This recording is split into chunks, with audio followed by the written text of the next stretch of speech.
Open the box, Joe!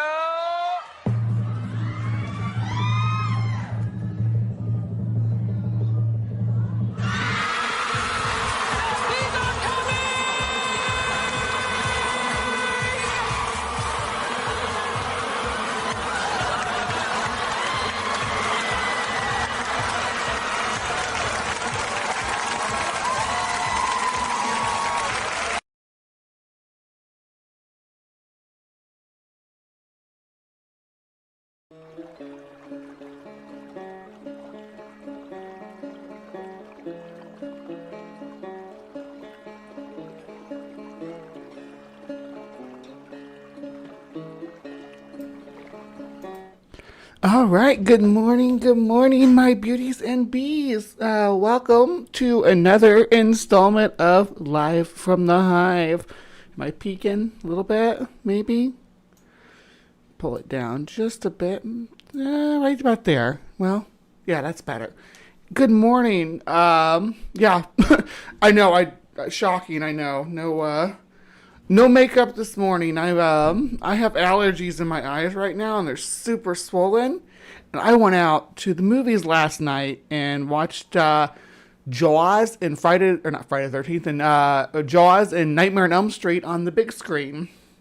And I wore my big fluttery lashes, and now my eyes are hating me about it. So I need a couple days without lashes, and I figure what better time to do an all-natural stream than now, because I'm actually feeling pretty good about my appearance and everything lately. My treatments have really done great for my shape, the shape of my face. I am wearing chapstick, but like I said, I got allergies.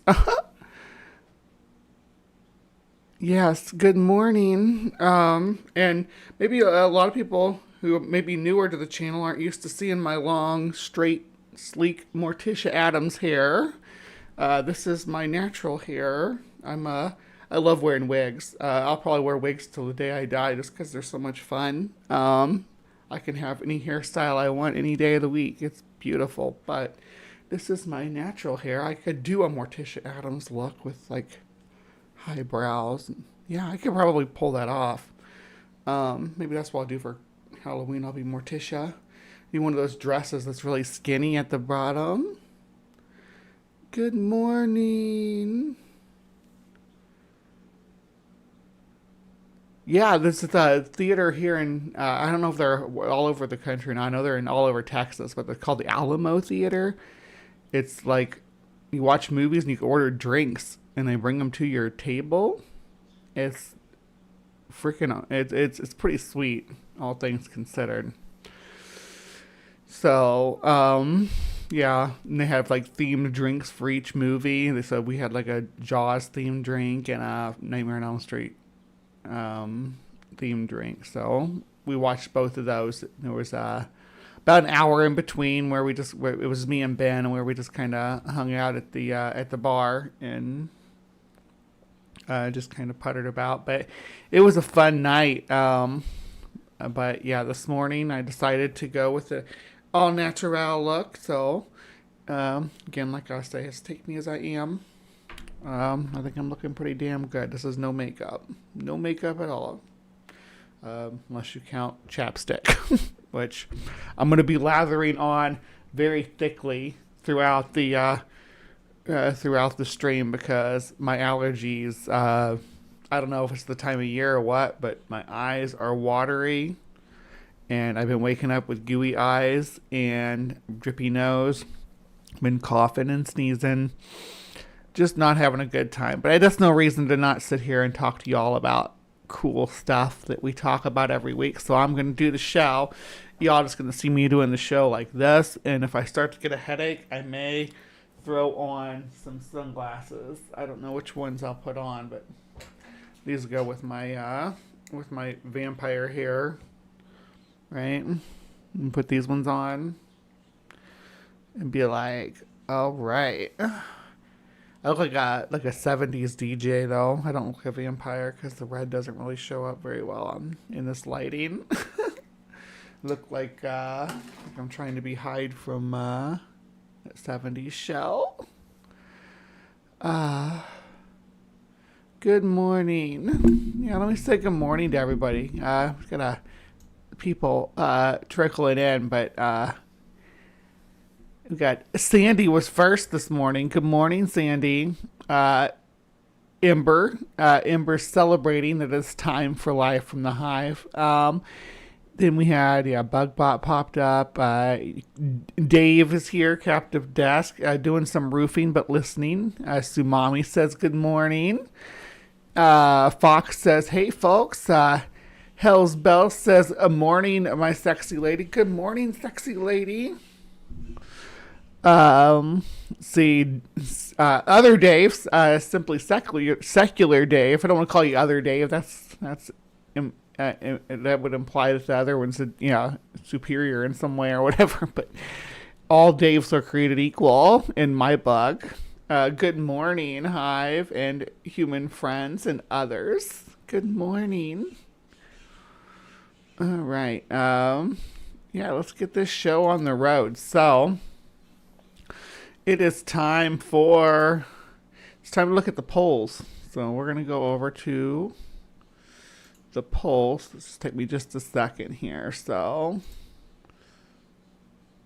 boop, boop, boop. All right, here we go.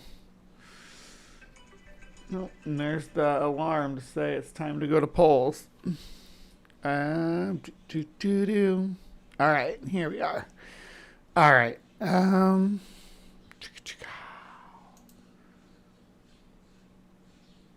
guess I'll do cryptochrome. I don't know.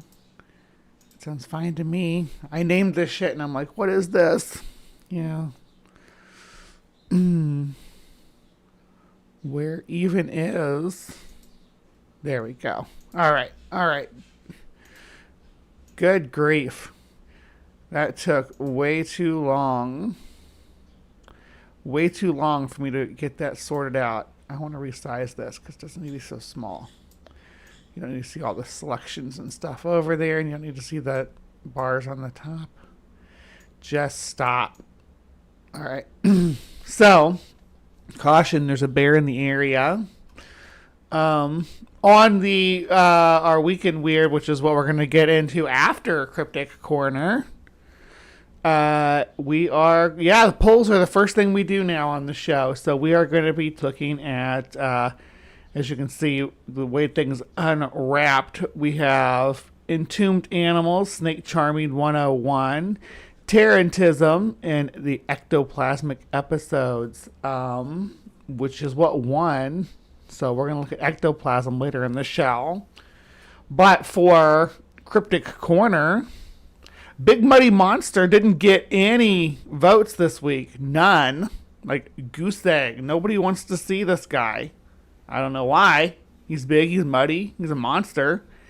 And he's actually a little bit dangerous compared to most Bigfoot sightings. But if you don't want to see him, you don't want to see him. We'll just, we can't move on to the next hairy hominid on the poll till he's gone, of course. But we got some phantom monks, which apparently it's a common phenomena is to have monks that are ghosts. Okay. Men in Black made the list and got 30% of the votes tying with the monks, but the winner this week was the Nandi bear, which is a strange beast from Africa we'll get into here in just a moment. But remember, guys, if you want to participate, you got to come out to the community page. I also post like different cryptozoology stuff, channel updates, just memes, cute selfies. Yeah. You can compare and contrast how cute I look in these selfies compared to how I look when I'm all bedraggled like this. Like,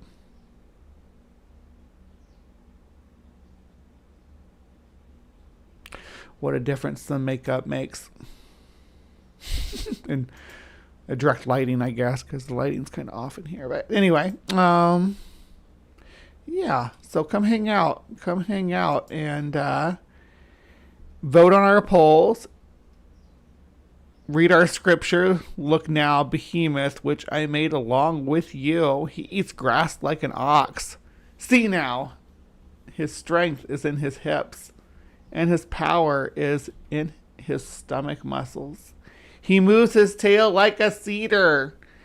The sinew of his thighs are tightly knit. His bones are like beams of bronze, his ribs like bars of iron. He is the first of the way of God. Yeah, this is a behemoth. All right, and then, yeah, all kinds of fun stuff. So come to the community stuff and vote on the polls because that helps control.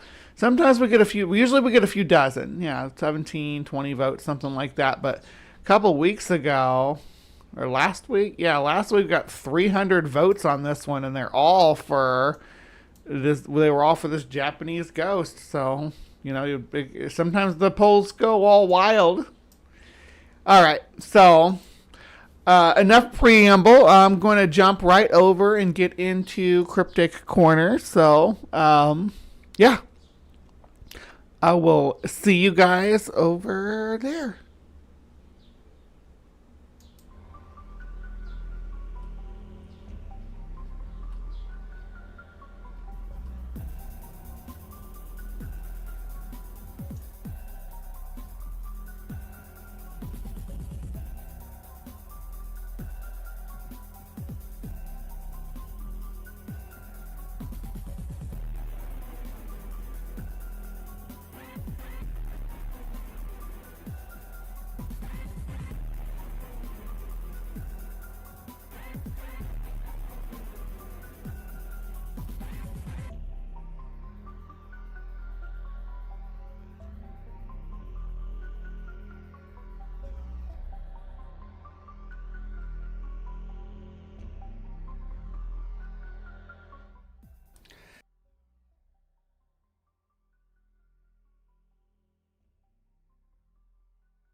Hello, hello, my beauties and bees, and welcome to another installment of Cryptic Corner, where we explore the unexplained, the supernatural, the paranormal and hidden, the mysterious, the alien, the accursed, and the forbidden. I'm your host, Miss Bumblebee, and today, by the democratic process, we have selected to discuss a unique cryptid out of Africa called the Nandi bear. And to present this to us, I pulled up Crash Course in Cryptozoology, and they did this episode pretty recently. I recommend this channel. It's a fun channel. But yeah, Nandi bear, 2 months ago they did this. So we are going to jump right in and give it... Oh, I didn't mean to do that. Give it a shot. Let's go.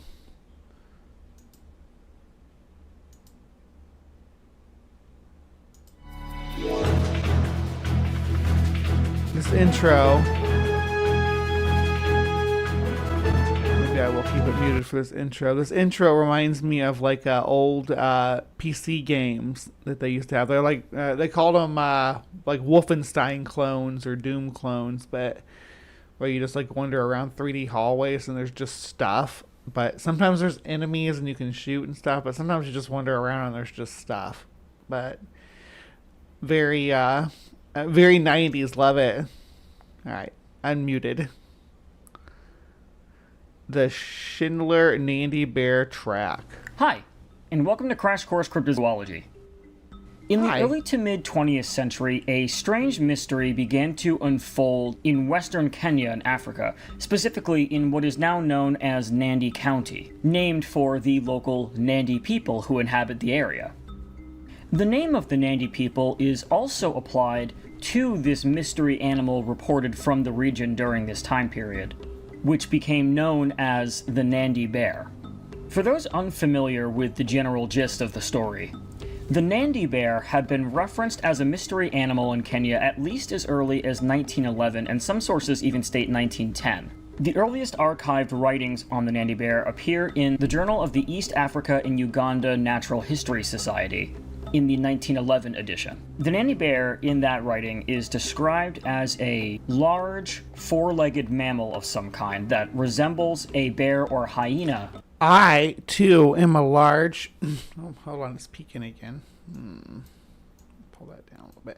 I, too, am a large, four-legged mammal. Am I a Nandi bear? Am I breathe a Nandi bear? Am I saying it wrong? Am I saying Nandi wrong? Nandi? Nandi? Is it Nandi? Nundi? Nandi? I don't know. I probably say it wrong too. But doesn't particularly match either of the two descriptions accurately. Most of the sightings took place along and during the building of the Magadi Railway, which today runs from Magadi to Kanza in Kenya.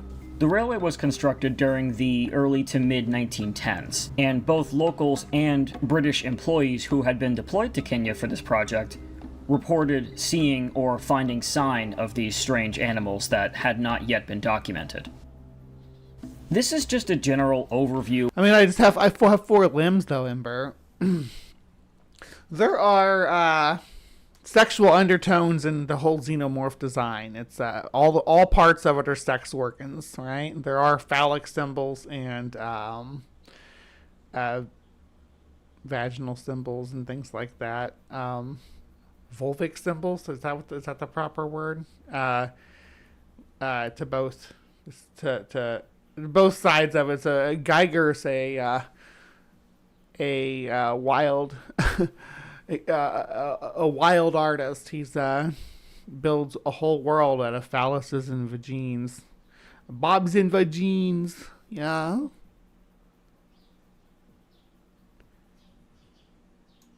Of the Nandi bear, and really there's a lot more to say about it. Before diving into this particular case, it is important to note that One of the difficult things about the Nandi bear case isn't just that sightings essentially drop off after the mid-20th century, with the exception of some more recent reports such as one taking place in the 1980s, but that the identity and description of the Nandi bear have been particularly difficult to really set in stone. Of course, other potential mystery animals can be visually described from sightings, and so is the Nandi bear, but there are different theories. I don't know, Sumami. Look on the underside of a face hugger. I think it's pretty,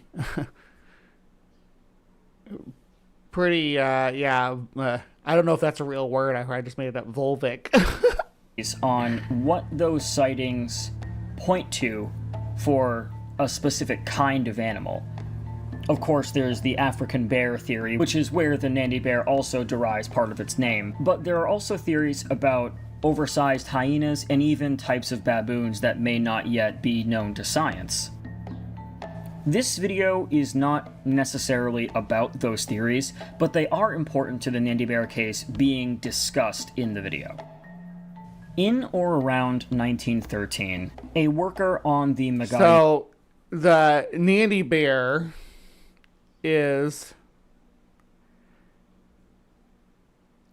one of these. It's like there's an African tradition with like folklore too, when they were building the rails for the different face huggers are the worst ovipositors. You're not wrong, but there's the folklore that was built around like all over. Oh no, we're getting into ectoplasm. Yeah, you're going to get slimed. You are all going to get slimed later. I want to slime all of you, and there's nothing you can do about it. It's going to happen. Don't try to run. But like folklore built around it. Some of it's like based on real things, real occurrences, or just people not understanding what they were experiencing. But African wildlife is wild. The thing is that there aren't very many plantigrade animals, or carnivores in Africa. Not any big ones south of the Sahara. Well, in Africa, the African continent in general anymore. But there used to be the Atlas bear that lived in the Atlas Mountains in North Africa, north of the Sahara, the same place that Barbary lions and Barbary leopards and Barbary apes and all the Barbary coast, I guess, is the best way to describe it. The mountain range in the Barbary coast is called the Atlas Mountains, and that is where the last vestige of plantigrade caniform, or is it caniform? Yeah, caniformy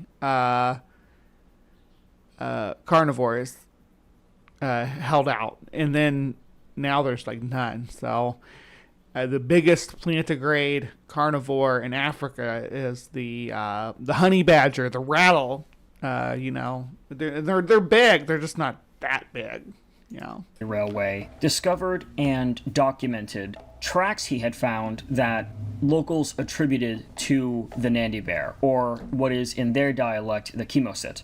Whether or not these two things are a one-to-one equation of each other is kind of in question, but the thing that people were calling Nandi bear was originally, according to the locals, what was called chemosit. As that evolved over time, that may have changed, but that was the general idea. There was, in Africa, oh my gosh, I gotta show you guys, this is cool. Hold on. Simba, there we go. So there was this critter. Is there a short video on it? Yeah, we'll watch that one from not the best channel, but it'll be all right. All right, here we're gonna pull this over here because this thing was huge and it lived in Africa. And Kubwa kudakafrika, also known as the big lion from Africa. This predator was one of the largest carnivores to ever roam the continent, with a weight estimated at around 1,500 pounds. Simba Kubwa kudakafrika lived around 22 million years ago, during the Oligocene epoch, and was found in what is now Kenya. Simba Kubwa kudakafrika was a skilled hunter that preyed on a wide range of animals, including horses, rhinos, and even other carnivores. Cymbocuba cudicafrica had a unique skull structure that gave it an incredibly powerful bite, allowing it to easily crush bones and take down large prey. Cymbocuba cudicafrica went extinct around 20 million years ago, possibly due to competition with other carnivores and changes in the environment. Despite its short time on Earth, it remains one of the most impressive and fearsome predators to ever live in Africa. Yeah, so that was this big beast that lived in Africa 20 million years ago. But the important thing to remember about it also is that it's not a carnivoran. It's a hyenadontid. You see where the order, hyenodont, not carnivora, which means it belonged to these giant monster bone crusher creatures that dominated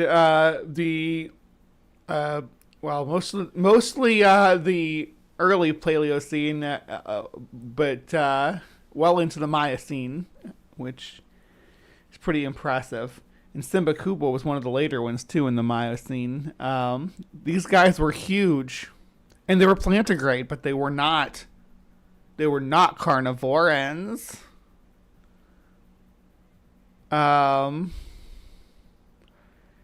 But these jaws, look at these jaws. Look how bone crushing these guys are. They got this one. So these are the canines up here, but when it comes to differentiating hyenodontids from carnivorans, you look at the carcinal teeth, and they're kind of like that's these crushing teeth that they have in the back. This one's missing some of its carcinal teeth, but they also retain molars because you got to be able to chew too. But aren't those freaking cool? I don't need to zoom in that much. Jesus. All right. Anyway, back to the Nandi bear. No, not you, Fernando. We're not having you cover Nandi bear today. I was just listening to Fernando talk about it before the show. All right. Oh, hold on. Big Zebra says, am I too late for the ectoplasm investigation? There was a weird guy in Winnipeg who did a lot of that, and I'm so very curious. We got tons of ectoplasmic content ahead. We got to get through the Nandi bear first. Yeah, but yes, dentition reveals so much about an organism. And these tracks are very interesting because they still, despite some people's conclusions, seem to defy a conventional explanation. Most sources attribute the finding of the tracks and their recording to a Fritz Schindler who worked on the Magadi Railway. There are databases that confirm that a Fritz Schindler did in fact work on the Magadi Railway during this time period. However, not every single source on these tracks attributes them to Schindler. There are a couple that indicate C.W. Hobbs, someone else who was in the area at the time, a British anthropologist, had found And it's important to remember that Fritz was the nickname for anybody German or with a German or Dutch accent would have been, right? Maybe even into other parts of Europe if the people didn't know the accent very well. Recorded these tracks. However, there's some lack of clarity about this, as the source is usually given as writing that C.W. Hobbs included in the aforementioned Journal of East Africa and Uganda Natural History Society. Those sources indicate that the tracks were found in 1910 by C.W. Hobbs and written about in that year's edition. However, looking through at least archived versions of that journal don't yield any results for even mentions of the Nandi bear, let alone any tracks. However, to reiterate, the following year's edition, 1911, does have C.W. Hobbs. We're tracking Nandi bear, so Nandi bear tracks don't look like Bigfoot tracks. Bigfoot tracks look like... here, watch the chat. Bigfoot tracks look like that. If you want to leave Bigfoot tracks like that, all you got to do is join the channel and just be a Hive member subscriber. You can be a Cryptic Creeper. You want to do that? Yeah. Writing about the Nandi bear, a description of these tracks still seems to be lacking, again, at least in those archived versions. On the other hand, even though it does seem likely that this Fritz Schindler was the person who discovered and recorded these tracks, not much is actually known about Fritz. It's even indicated in some databases that Fritz was a common nickname given by British people to those who had German or Dutch last names. While his last name was probably Schindler, there is some room for possibility that his first name wasn't actually Fritz. Though sources that mention him do of course name him Fritz Schindler, including when Bernard Heuvelmans discusses the tracks in his cryptozoology book On the Track of Unknown Animals.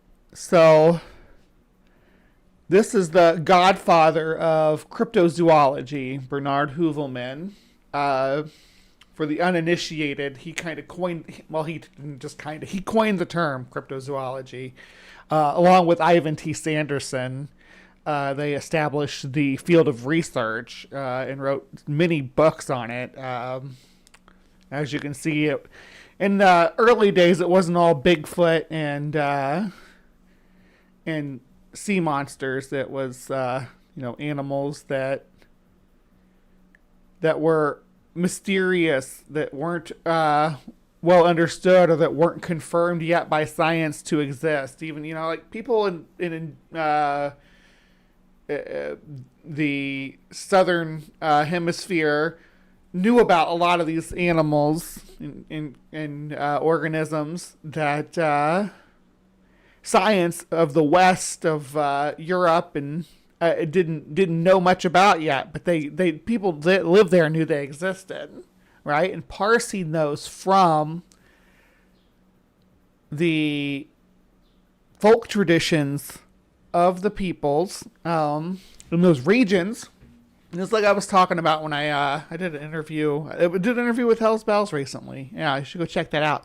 But not right now, though, because it's live from the Hive time. But I was talking about how the different peoples in the Brazilian rainforest, for instance, all the different phenotypes, because there's so much jaguar diversity in that basin, that all the different phenotypes of jaguar were considered unique, a unique organism and a unique animal to the people that lived there. So they had different names for all of them, but it didn't mean that there were different species. They're just different phenotypes.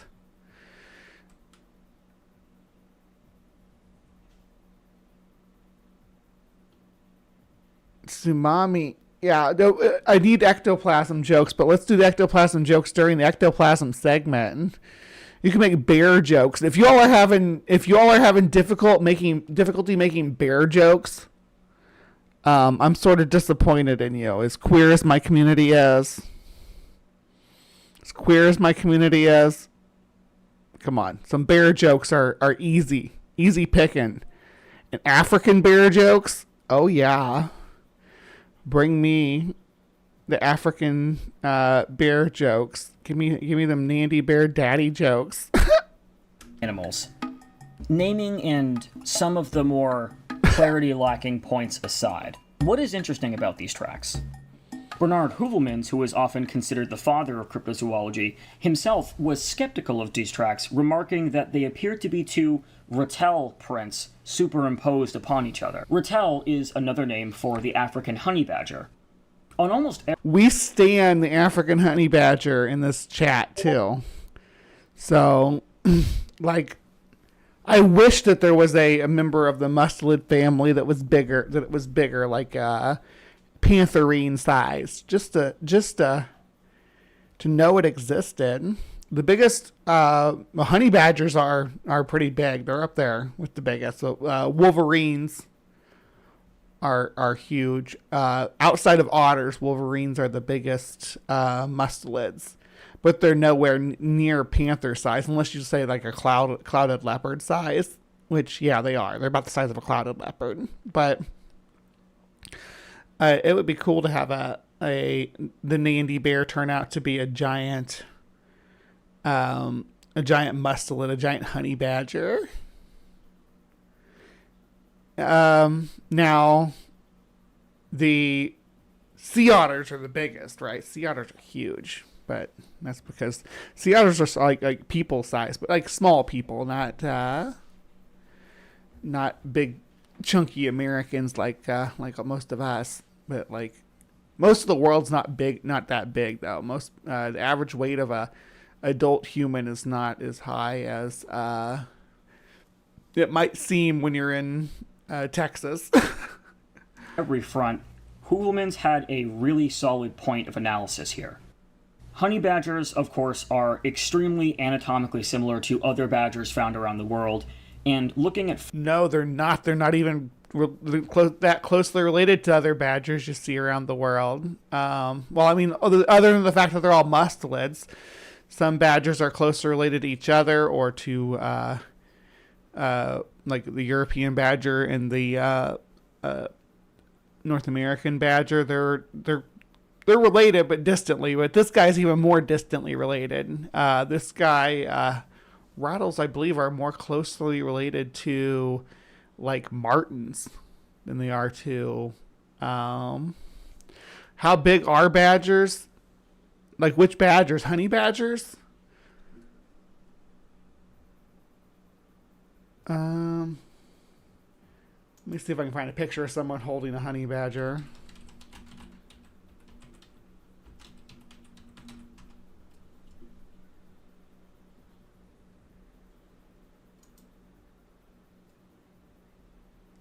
They don't really like to be held. They're not huge. Let me see. Here's a dude holding one for scale. They're big for a member of the weasel family. They're not huge though.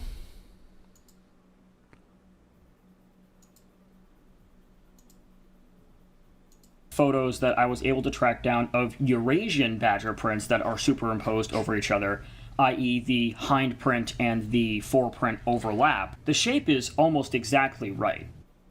Looking at the Schindler track, it has a pretty broad but in the middle curved pad with a long heel. These 5 pretty equidistant digits that are all roughly the same size that span over the top curve of the print, and even short claw imprints left. But that would be a huge freaking, because this is 3.5 inches across. That's like that wide, right? That honey badger would be the size of a freaking, like you saw the one I just showed you a picture of. It'd be the size of like a leopard with feet that big. Dirt, which is a pretty good way to describe, for example, this Eurasian badger track, albeit the claws seem a bit less curved as they actually dug into. Me too, Sumami. That's how I'm gonna die. Actually, is befriending some wild animal that's going to decide I'm a better food than friend. To the earth and left behind more linear impressions. However, there does seem to be some reason to question this particular comparison. And that would be the size of Schindler's prints. Having been found in the early 1900s, it is... Now, don't get me wrong. People will exaggerate the size of a honey badger with forced perspective. Check this out. Like this, to make it look bigger than it is. But that is forced perspective, making it look like it's the size of a wolverine or a wolf.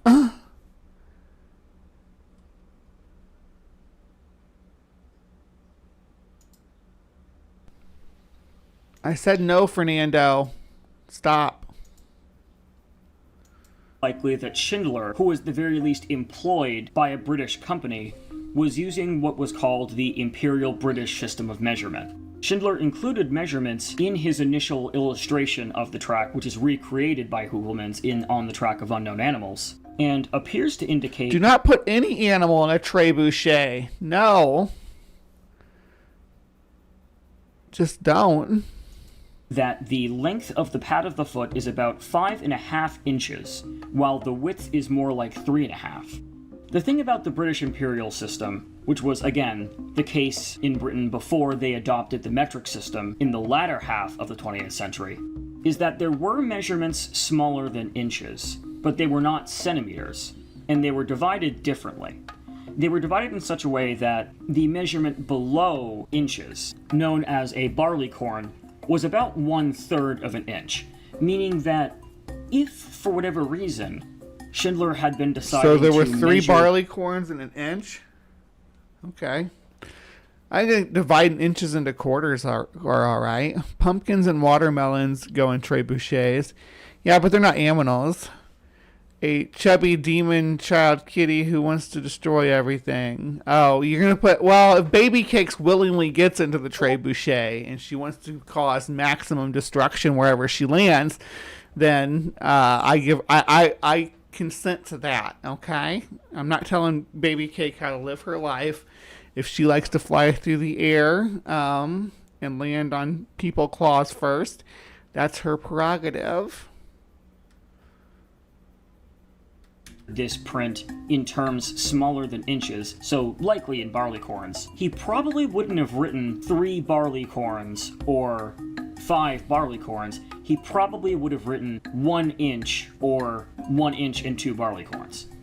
Instead, though, we do have 5.5 and 3.5, and on top of all of that, the inch marker that we use today, which is the same as a quotation, is used here, and that was still, at the time, the marker used for inches in the British Imperial measurement system. By all accounts... Yeah, if you want advice on how to befriend corvids, I would recommend going back and looking through Sumami's channel. She's chronicled her journey of befriending Flotsam and Jetsam, the crows on outside her property. And she gives them eggs. I did not ever think about that, like cooked eggs. That is far too large to belong to any known species of badger, let alone the African honey badger. I want a honey badger that's big, though. That's that big. I want it to exist. It doesn't have to be a honey badger. It can be like any kind of mustelid. I just want a giant mustelid like that. Please? My cute face isn't as effective when I'm not all dolled up, but...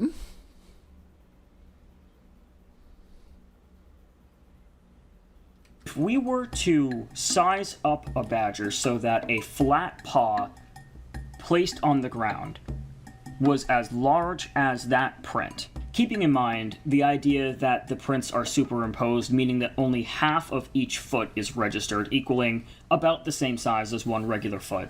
That produces... Yeah, the metric system is far superior in every way. And I'm a stupid American, so I still use feet and inches for the most part. Just because my brain's already wired to process that. When it comes to measuring little things, even when I talk about centimeters, I generally derive things from 30 centimeters being a foot to help me visualize it. It's like 30 centimeters, then 15 centimeters is like that, right? So, it helps my brain to process it, even though I know it's a superior system. It's the way I was raised. A badger that is leaps and bounds larger than any badger is supposed to get. So even if it resembles a honey badger, but it's not one, what could the track be in terms of known animals? Weirdly enough, that is where we run out of comparisons known to Africa. Although the Nandi bear has been likened and even mistaken in some cases with hyenas or with larger baboons. Hyenas are digigrade. They run on their toes. So hyenas are digigrade. Most cursorial animals are. That they run on the very tips of their toes. And just have this I gotta keep it on camera. This part of their palm and their toes touching the ground, where that's called digigrade. And most all ungulates are digigrade, or like things with hooves. They're standing on the tips of their toes. But bears and mustelids, the ancestors of seals, all were plantigrade, which means that they walked with their full palm on the ground, right? Now, the rattle is plantigrade, but a hyena is digigrade. The tracks don't resemble a canine or a baboon to any real extent. The closest known animal is definitely the honey badger. Again, at least in Africa. Elsewhere in the world, there are extremely close matches. Those matches happen to be the grizzly bear and the polar bear. Yeah. There was only one bear species. But we don't think that there's polar bears roaming around in equatorial Africa. As far as brown bear species, though? At least in recent timescales, known to Africa, and that was the Atlas bear. The Atlas bear is mainly known from records kept by the Roman Empire, but in reality, they lasted very long into the modern age, going extinct officially sometime in the late 19th century. Unrelated to 36 barley corns is a foot. Okay. Dropping just did you still learn barley corns when you were in school, Spooky? Was that something they were still teaching about? the Nandi bear, there are some unconfirmed sightings of what people believed to be living Atlas bear specimens, specifically in the 1930s. And there is some interesting reasons to put a little bit of stock in this. For example, on one particular case, researchers showing illustrations of animals to locals found that at least one local identified... Oh, I'm still not used to seeing my own face for that long without eyeliner on. Get over it, bitch. You look fine. You look good. Just for you a little bit. Illustration of the character Baloo from the Jungle Book, who is in fact a bear, with what they called the chemosit. What's interesting about this illustration is it does have some similarities to more descriptive sightings of the Nandi bear, mainly the fact that it has this large hump on the back and a sloping spine, similar to a hyena where the back legs are actually shorter than the front legs. Atlas bears also had some features that it seems like are identified with the Nandi bear, including that very stocky body. However, there are some differences. The Nandi bear, for example, kind of has an inconsistent description of the length of the face. I want to also point out that the giant forest hogs live in Nandi bear habitat too. And if you've never seen an African giant forest hog, they are basically like Klingon pigs. Look at this guy. Yeah, basically just a Klingon pig. That's a good way to describe it. All right, like we're gonna get up close and personal with these guys. Look at those that's a broken tusk, but look at their faces. Like you don't want to. Like you see something like that in the woods, like while you're working, like you're clearing brush for the railroad tracks to come through, and you see this face come charging out of the woods at you. Yeah. Make you think twice. Look at that. Vicious, savage even. No, a herd of them? Yeah, you run into a herd of them in the woods? That's going to scare ya. Whereas we are aware that the Atlas bear had a relatively short face and relatively short claws. Funny enough, the short claws do kind of remind one of Schindler's Track.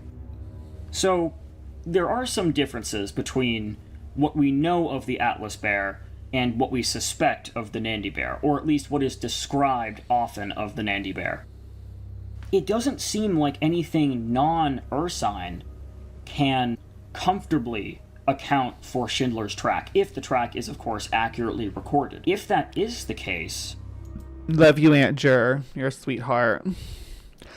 I don't know if anybody missed it at the beginning of the show. I'm not wearing makeup because I got cold and my eyes are all goopy. So I decided to go sans makeup. Also, like I said, I feel like I actually look pretty without my makeup on. I've come far enough in my transition that I'm not as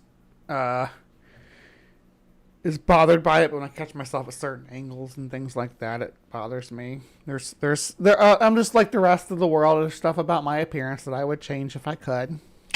But I love y'all and appreciate your support.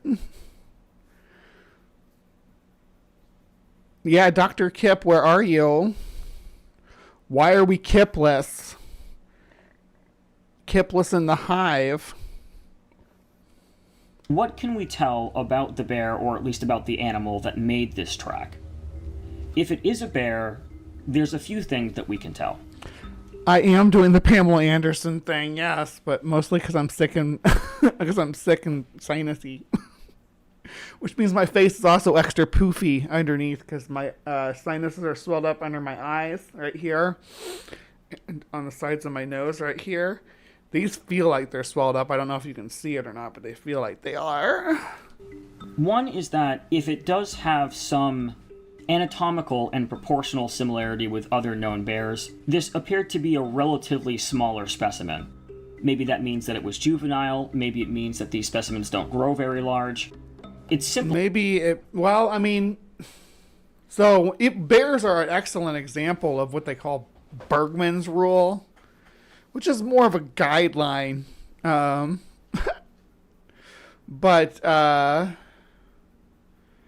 the closer to the equator a species gets,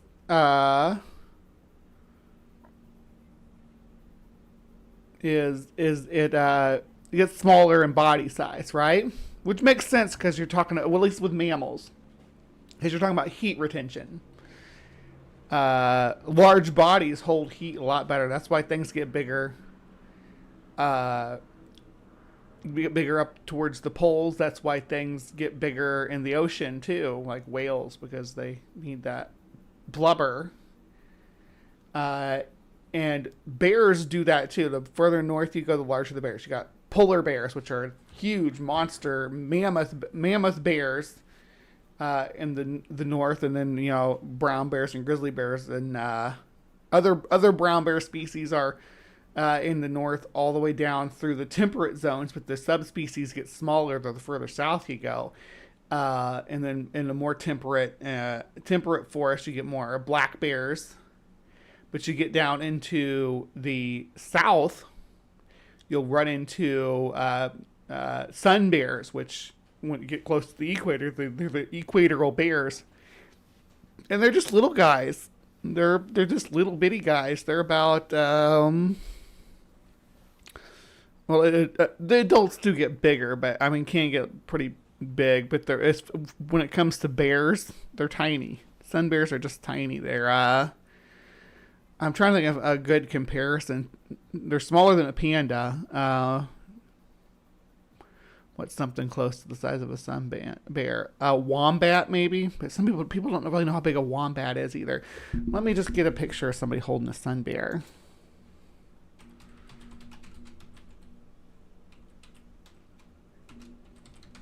And that the thing I like about sun bears too is that the Asian black bears are sometimes called moon bears. So you have sun bears and moon bears, which is super cute.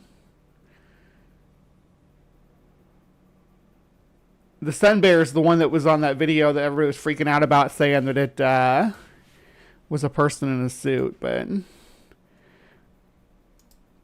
here we go. You guys check this out. Oh, stop it. Never mind.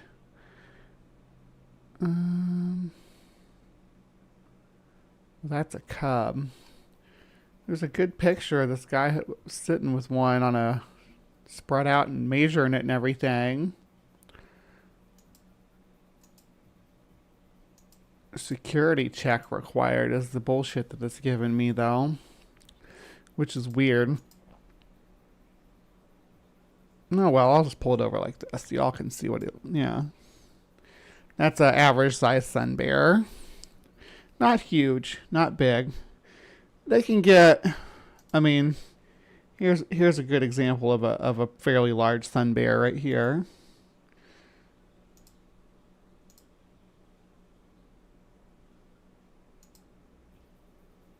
Um,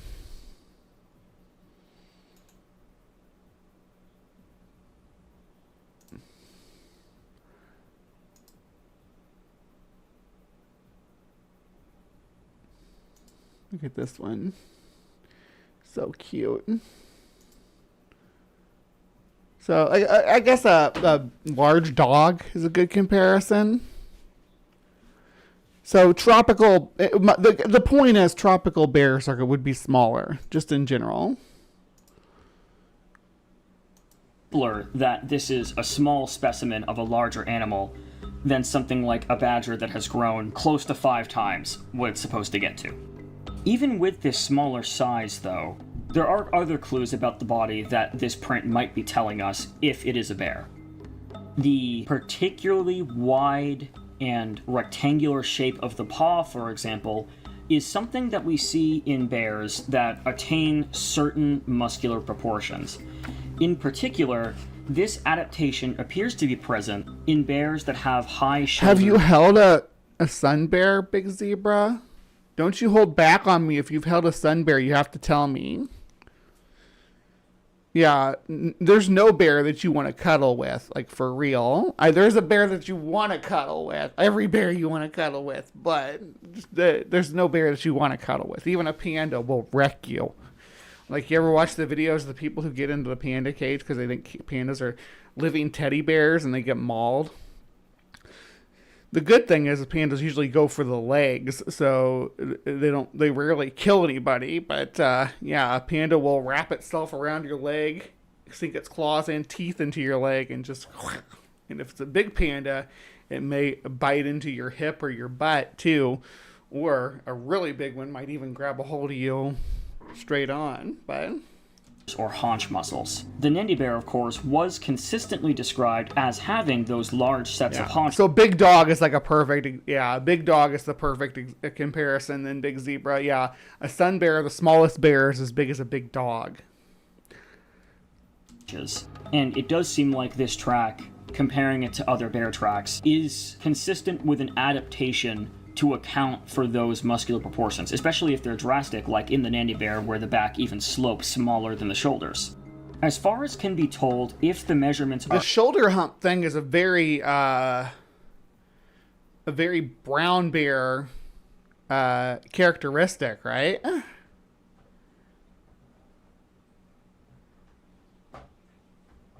Yeah, danger cuddles. You want some danger cuddles with a bear? I mean, to each their own.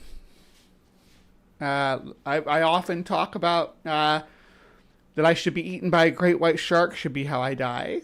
So and I even talk to Bo and I say, when I get to that point in my life, I need you to either take me or wheel me out, whatever. I pretend I'm in a wheelchair and I'm old, and just dump me in the sea and shark infested waters. But if I get eaten by a tiger shark or a bull shark instead of a great white shark, I'll be very disappointed. Accurate. This does appear to be an ursine paw print of some sort. Whether or not that's an Atlas bear or the same animal that is called the Nandi bear is, of course, impossible to conclusively discern. But if this is a bear print, then it belongs to a bear that has the same anatomical features that the Nandi bear has been described with. And even though it might be smaller, we don't have tracks in Africa that match this animal outside of this example. Meaning that, again, if the recording of this print is let's accurate... look at a sloth bear or a sun bear track. See if it matches.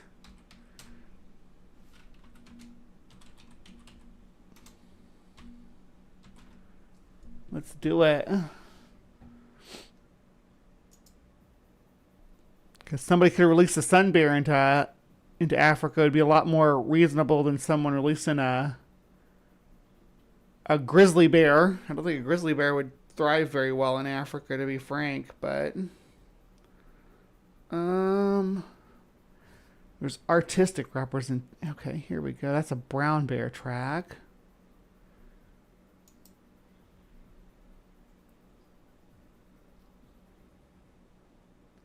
All right, here, let's look at this. Here, come here. Come over here so I can show you to everybody. All right, so here's some different images of the bottom of their feet. Give you an idea of what to expect looking at them.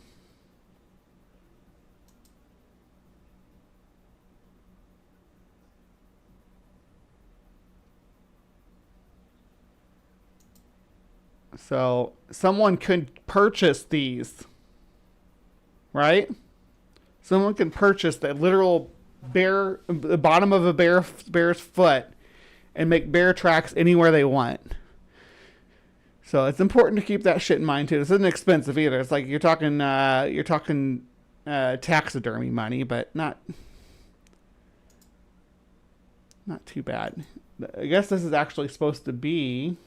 Well, that does not look like a sun bear though. A sun bear's tracks. It gives us this. Just general bear tracks. It gives us lots of pictures of sun bears, and we know what the bottom of their feet look like. But their gait is going to be important too. The gait is always going to be important. I know it's dangerous to go through Google search results like this, but I'm hoping that the combination of sun, bear, and tracks doesn't pull up anything explicit. But I'm gambling here, so I'm going to give up before I get too far into it. We are looking at the print of an animal that, whether it's known in the annals of our history or not, is not currently supposed to exist. And yet, we have the Schindler track. I hope everyone has enjoyed this video and has enjoyed the new style that I'm going for with these videos. I feel really reinvigorated making this particular video because this is a case... Yeah, I want to look for sharks and manatees when I come to Florida. I was telling Todd that the other day. I said, hey, y'all need to take me to where we can see manatees because I want to see them. I've been looking at for quite some time. I also want to take this moment to thank Eli Watson. He's a researcher from... Okay. So, and this was Crash Course in Crash Course Cryptozoology. Looks like they got some pretty good stuff. This is their most recent video. So if you like this, go check them out. They got a video from a little while back about the Barangeur, which we've covered. They cover a lot of the same stuff that we've covered. They do kind of pre-recorded content instead of a live review of it, but pretty good stuff. We've watched a few of them. The Daubert Chew, which is that big otter from Ireland. I need to put that on the polls at some point. Alleged giant spider footage from Mozambique. Yeah, so there's all kinds of cool topics that they cover, and it's a lot of the same stuff. So if you like cryptozoology, I recommend this channel. Am I subscribed? Yeah, I'm subscribed. But you know what I need to do? I need to ring the bell so I get all the notifications.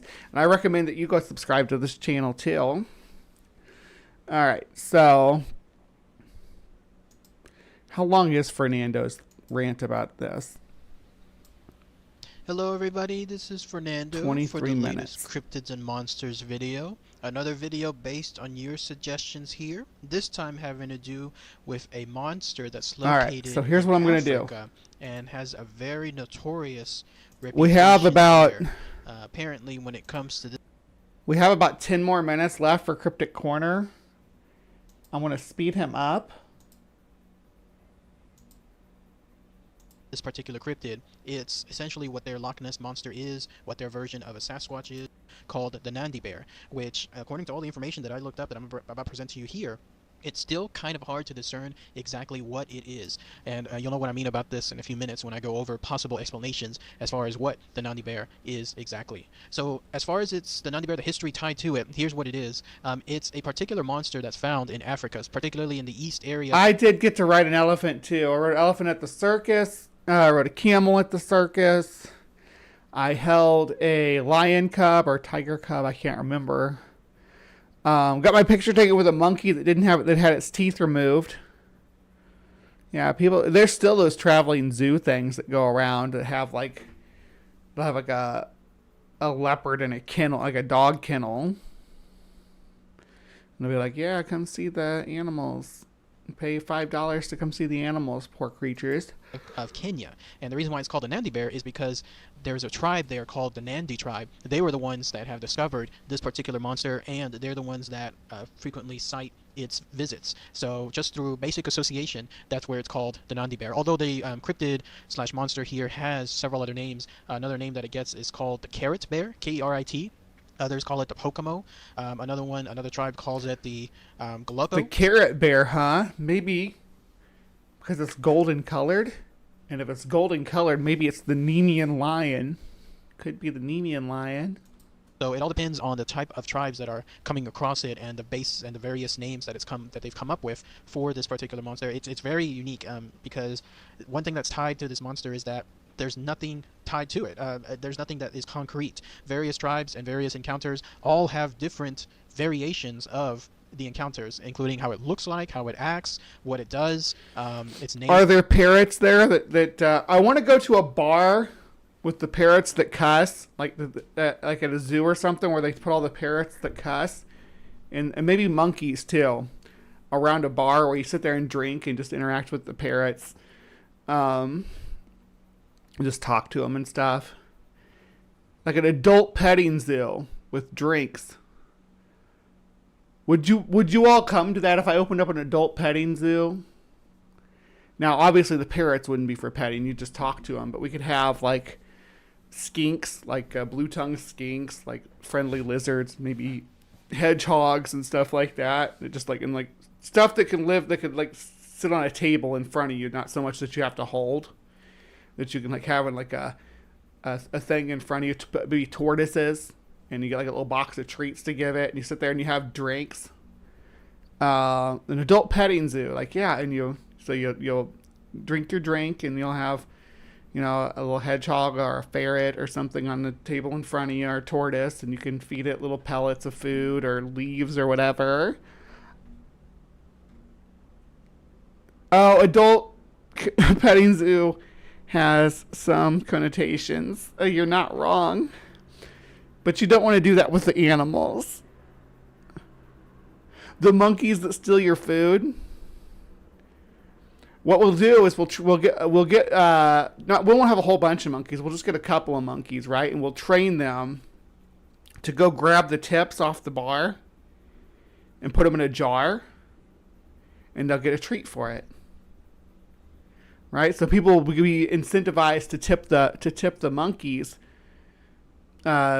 Because they get to watch the monkeys get treats and operate their little gizmo machine. I mean, you could teach the birds to do that too.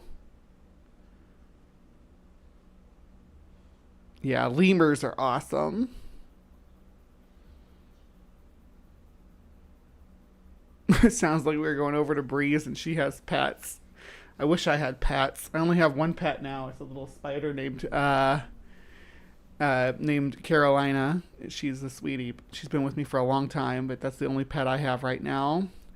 I've downsized the hive a great deal because of moving around so much. So, yeah, I don't have too much going on anymore. Everything. So, a very unique monster, this thing called a Nandi bear. But here's the basic characteristics, at least. There we go. That's the quality of bear jokes that I was expecting here. Ah, the adult petting zoo with bears. No, they would be in like troughs. Like you'd have like you bring them out in like they'd have like a thing that they're in, some kind of containment, and they'd be on the table, but it'd be separate from your table, or maybe even have like a thing that snaps onto your table. I don't know, something like that. Or it could be like down at floor level, and you sit at the table, and they're down there, and you can just like feed them food while you sit there and have your drinks. I'm not talking like little animals like tortoises and bunnies and stuff. Of what people have said that seems to be in unison of what it is. Think of it like a super-sized hyena. And those that have gone on any trips to Africa or those that have seen anything involving documentaries on hyenas knows that they are a pretty set of ferocious animals. They're not exactly big hunters, although they can be whenever they hunt in packs, but traditionally hyenas are, for the most part, scavengers. This thing, however, the Nandi bear, is the complete opposite. It is absolutely... No, the hyenas are not, for the most part, scavengers, Fernando. Hyenas are one of Africa's top predators. They surpass lions. Their success rate is only surpassed by African wild dogs, I believe. So no, they're not scavengers. A hunter, a ferocious hunter, a vicious hunter, in the sense that various places that I looked up information on the Nandi bear and various people that have encountered the Nandi bear state that everything having to do with this monster is that it looks to hunt very, very differently than anything else there in Africa. Those animals there pretty much hunt only for food, or hunt out of a sense, in some cases, of protection when it comes to their tribe. But this particular creature, no, it hunts for the love of it. It apparently hunts when it can, it enjoys it, and it does so particularly towards humans, which also makes it very, very... I always thought I'd be a were hyena, too. It's nice to know there's other were hyenas out there. If I had to be a North American animal, though, I think I'd be a were coyote.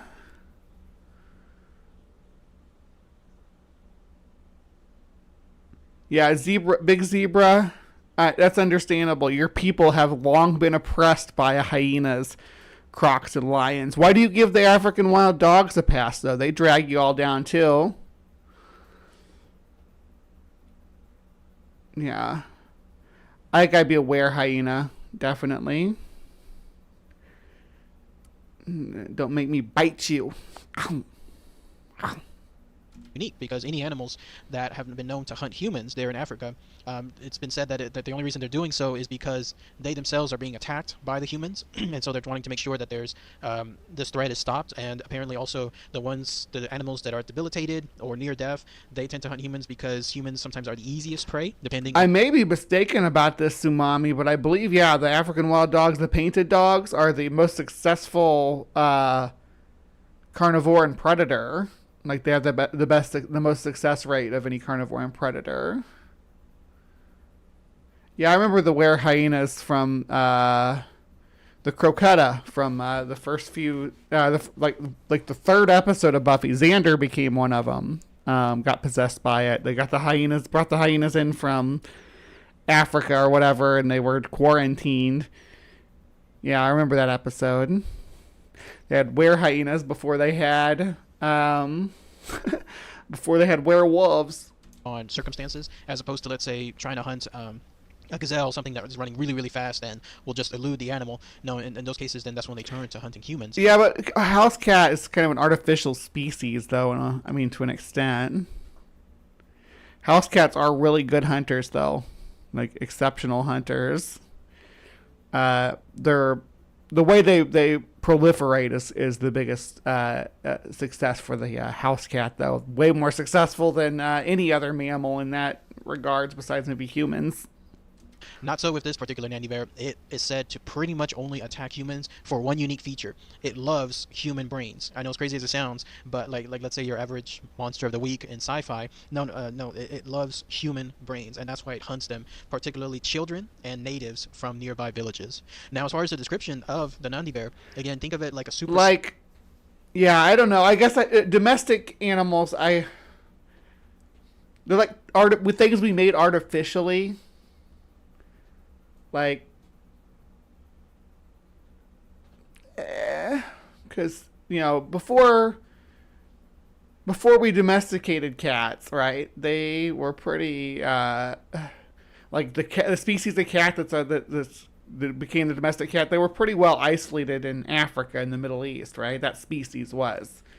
But because they were so close genetically to European wildcats, to different Asian wildcat species, they were able to just kind of overlap with them and just take over their territory. How about humans stop messing with the food chain altogether? I get it, babe, yes. I think that would be great. Yeah, let's see. A were coyote would. I like that. A were coyote. Ow. Or am I more felid or am I more canid? Do y'all think I'm more felid or more canid? Or maybe hyena. Maybe I'm a hyena. Or a bear. Could I be a bear? I'm not big enough to be a bear. I have to be a big person. Maybe I could be a seal, a were seal, a selkie. That's what they're called, right? Selkie. And I could actually get eaten by a great white shark. All right.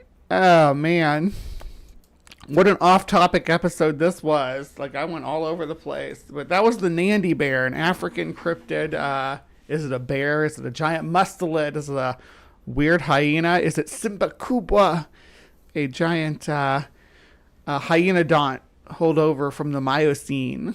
Yeah, what do you all think? What do y'all think? I always say that when my dog scratches her back on the floor, she's a werewolfin, a were-elephant. Am I a were-elephant? Oh, cool. I want a proboscis. Neat. Venus flytrap. If I was a plant, I think I'd be a rose bush. Yeah. You live a long time. You have thorns to protect you. You have beautiful blooms that all the pollinators want to come and sip on. Or a honeysuckle vine would be good too. You'll be like Audrey too from Little Shop. We watched that a couple weeks ago. Me and Ben did. It was a fun ride. All right. Well, as far as Cryptic Corner goes, I think that's going to wrap us up for the Nandi Bear, at least for this episode about the Nandi Bear. There's more Nandi Bear stuff to get into, of course, but we'll cross that bridge when we get there.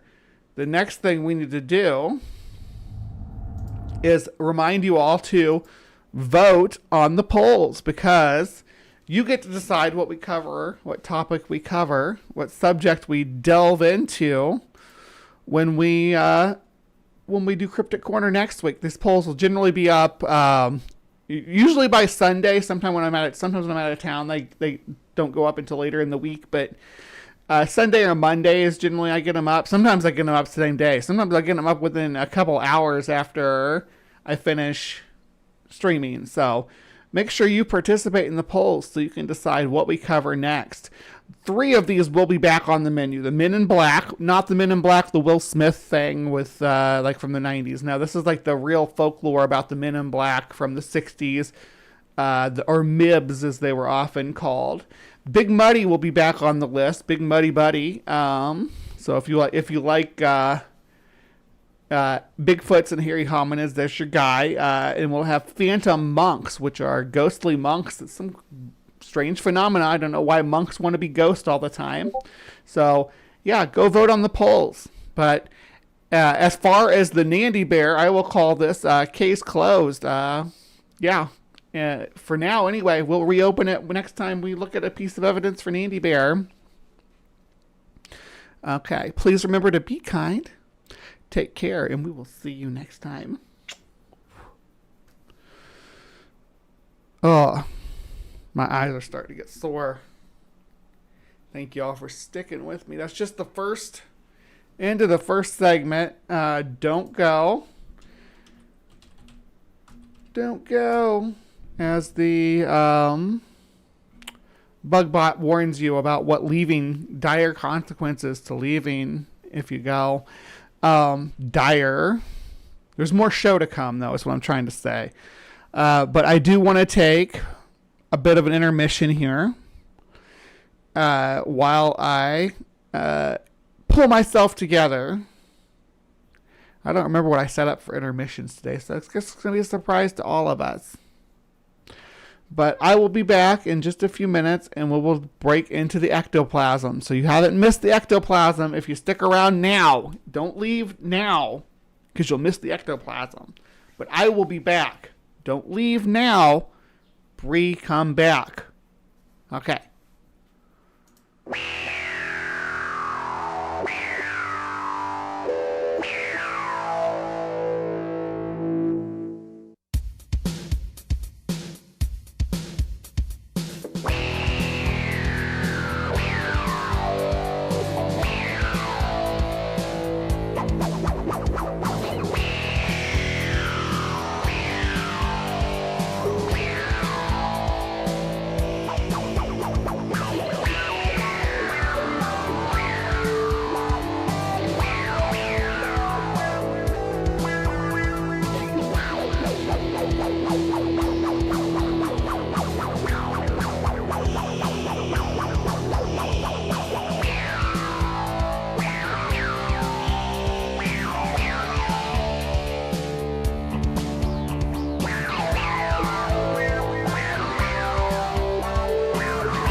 Hello, my beauties and bees, and welcome back to another weekly weird topic. And today I don't think it gets much weirder than ectoplasm, so I mean it speaks for itself. Now I want to reiterate that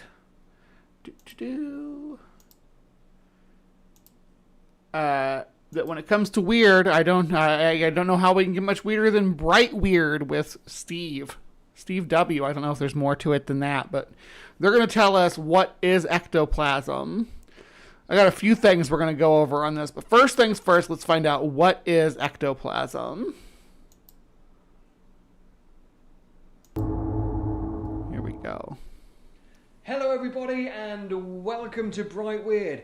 Interesting subject this one, because this is the one about ectoplasm. Well, you sound so far away. The one about ectoplasm. Ectoplasm. Material, spiritual force or substance that sits between or bridges the physical and spiritual realms. A phenomenon that is able to transverse the lower and higher dimensions of both consciousness and reality. If you've seen the film Ghostbusters, you've probably heard about the substance. Yeah, you are all getting slimed. Slime. I should have reprogrammed BugBot to slime people for today's episode. Because even the car's called Ecto 1, like ectoplasm. It's known as ectoplasm. The concept of ectoplasm has played the role in popular culture, particularly in those horror movies and literature. The idea of ectoplasm being a supernatural substance that could manifest physical objects, or even a ghostly form, has been used in many films, such as I previously mentioned, Ghostbusters, but also others such as Poltergeist, and in literature. Ectoplasm was often used as a plot device in gothic and horror stories, such as those by H.P. Lovecraft. So I use ectoplasm every day as my daily. That's why, like, people ask how I keep my. I'm not wearing any makeup, right? How I keep and I'm in my 40s. How I keep my skin looking so good, so clear, so clean. It's ectoplasm. So every night in front of the sink. My sink is also a Ouija board, by the way. Actually, that's fucking brilliant. Ouija board sink liner. Okay. Anyway, so I will summon some ectoplasm from the nether reaches, and then I'll just cleanse my face with it. It works best if done at the stroke of midnight. What is ectoplasm? Ectoplasm is a term used in paranormal and spiritual circles to refer to a type of substance that is believed to emanate from the body of a medium during a seance or other. Yeah, that's something Ghostbusters misses out on. That it's supposed to ooze out of a person. So, yeah, I'm just gonna start saying that, but I just to cover my mouth when I sneeze or cough or whatever, and be like, "Don't worry, it's just ectoplasm. It won't hurt you." LOL. I love Slimer when I was little. I made Mom put a sticker of him on her car window so I could look at it and point and laugh. Yes, I love Slimer too. Wish I had a Slimer plushie still. I used to have a cute Slimer. Not one of the really good ones, but one of the ones from like the cartoon show, The Real Ghostbusters, which was not as good of a Slimer as the movie Slimer. Don't get me wrong. He got kind of annoying there towards the end. But I used to have a Slimer plushie. So if you want to get me a gift, you can get me a Slimer plushie.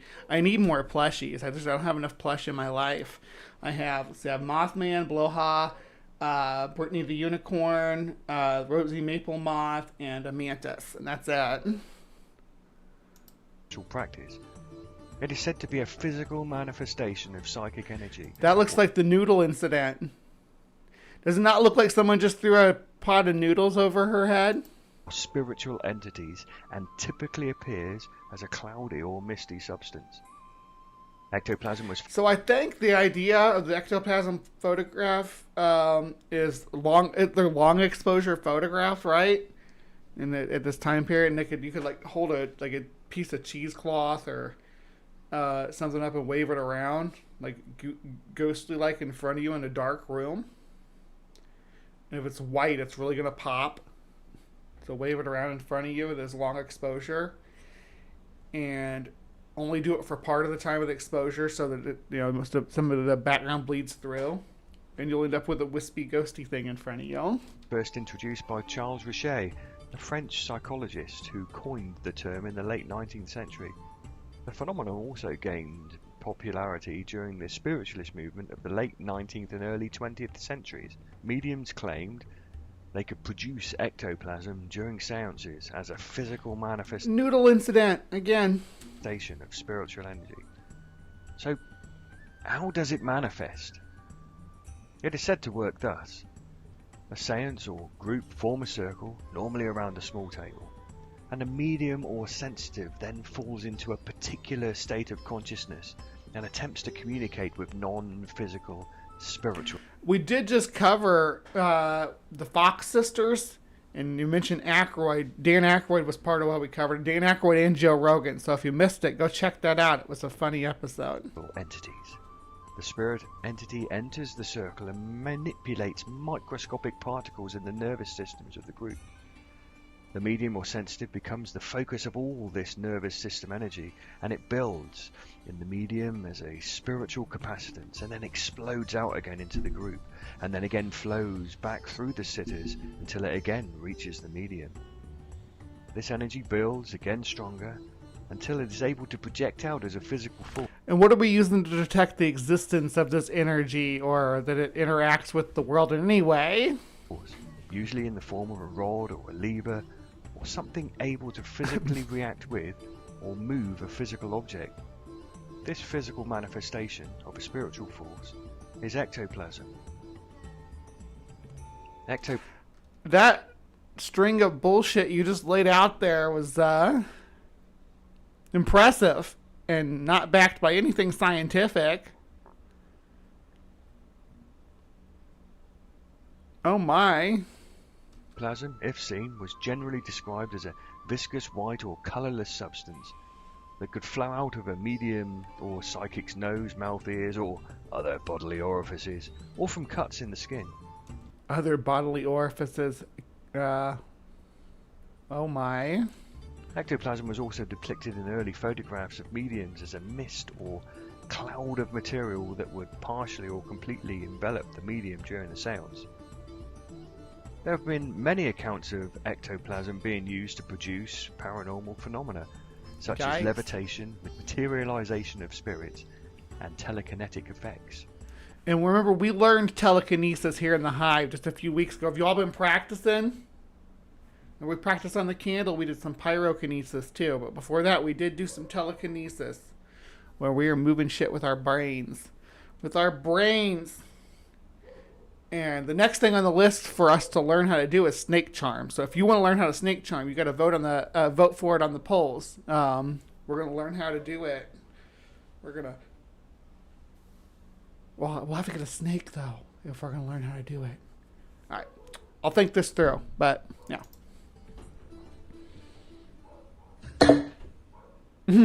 Examples of the use of ectoplasm.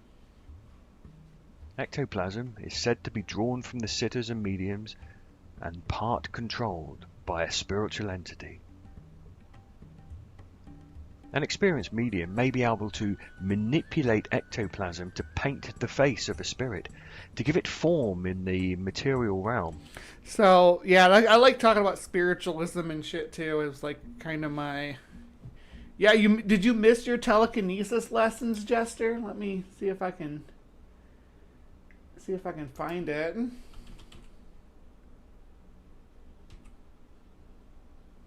Yeah, there is no spoon. So, if you missed it, here's your telekinesis lesson.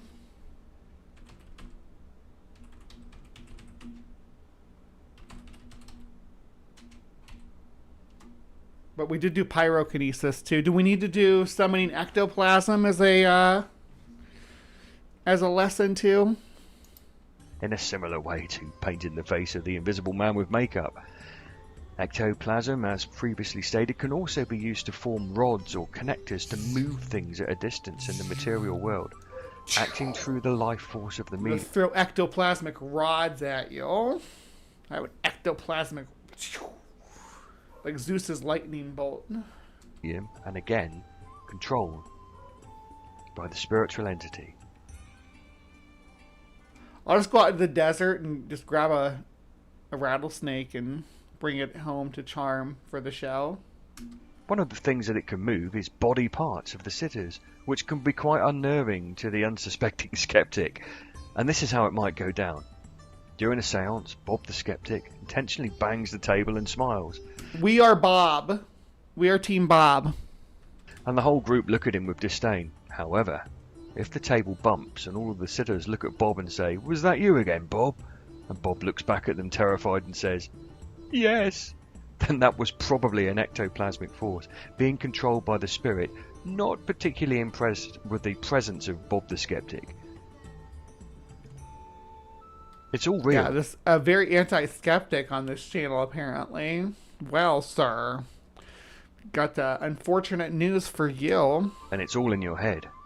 And as Lon Milo Duquette says, you just don't know how big your head really is. Let's talk about the scientific community. They've discounted the existence of ectoplasm due to what they say is the lack of evidence and the many instances of fraud and deception that have been uncovered in connection with it. The belief in ectoplasm reached its height. We can do telepathy and telekinesis, guys. You don't have to just learn one. I'm really into the pyrokinesis right now. I just think that'd be useful in like how a lizard squirts blood out of its eyes and stuff like that. I think having pyrokinesis powers, even if I have to get like have a lighter and I can do some like pyro from X-Men stuff. I think that'd be. I would not need to carry pepper spray or anything when I go walking. It's like throw fireballs. It could be awesome. In the early 20th century, when many prominent individuals in the spiritualist movement, such as Sir Arthur Conan Doyle and Sir Oliver Lodge, accepted ectoplasm as a genuine phenomenon. Several mediums claimed to be able to produce ectoplasm, including the famous Mina Crandon, also known as Marjorie, who was investigated by the American Society for Psychical Research in the 1920s. Marge! Many of these claims were later exposed as fraudulent for reasons I will explain shortly. Magicians and skeptics such as Harry Houdini and Harry Price conducted investigations and found that ectoplasm was often nothing more than cheesecloth, gauze, or other materials hidden on the medium's body or in props. Some mediums were even found to have swallowed and regurgitated the material during the seance. Vomiting on demand. Ugh. Despite these revelations, some still believe in the existence of ectoplasm and argue that the genuine phenomenon has been obscured by these fraudulent mediums and unscrupulous investigators. Okay, then let's see some real ectoplasm. The thing is that all of it has been, anytime it's ever been investigated, it's turned out to be fake. It's not that, there's sometimes it's fake.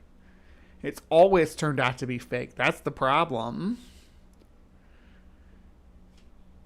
Please provide me something that I can sink my teeth into. I'm not against there being some kind of energy level existence. I don't know if we would transfer into that or not, but you have to provide me evidence. I'm not going to reject that notion outright. There are things that that's scary about the thought of like ceasing to exist when I die.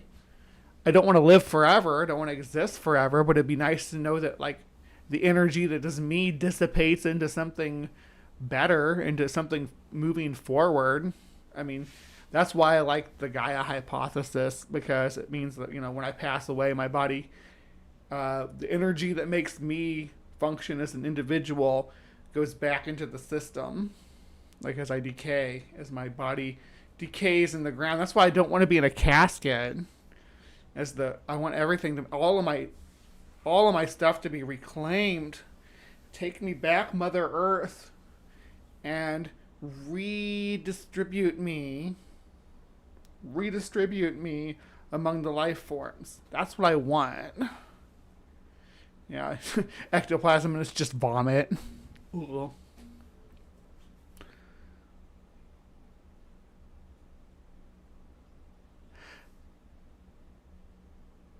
Yeah.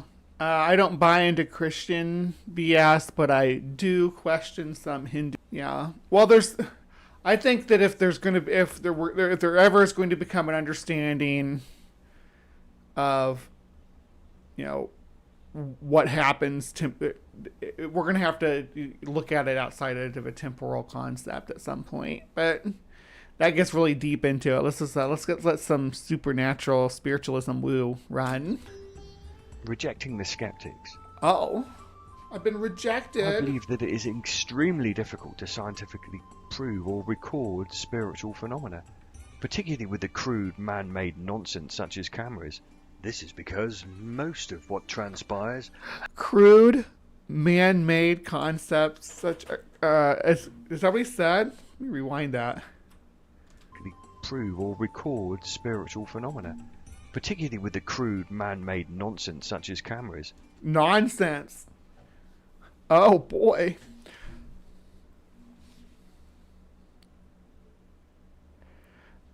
I hope I'm saying that right. Prana equals sort of like a life energy, not really a soul the way Christians think of it. Yeah. This is because most of what transpires happens in the minds of those sitting with the medium, a shared and very real psychic experience.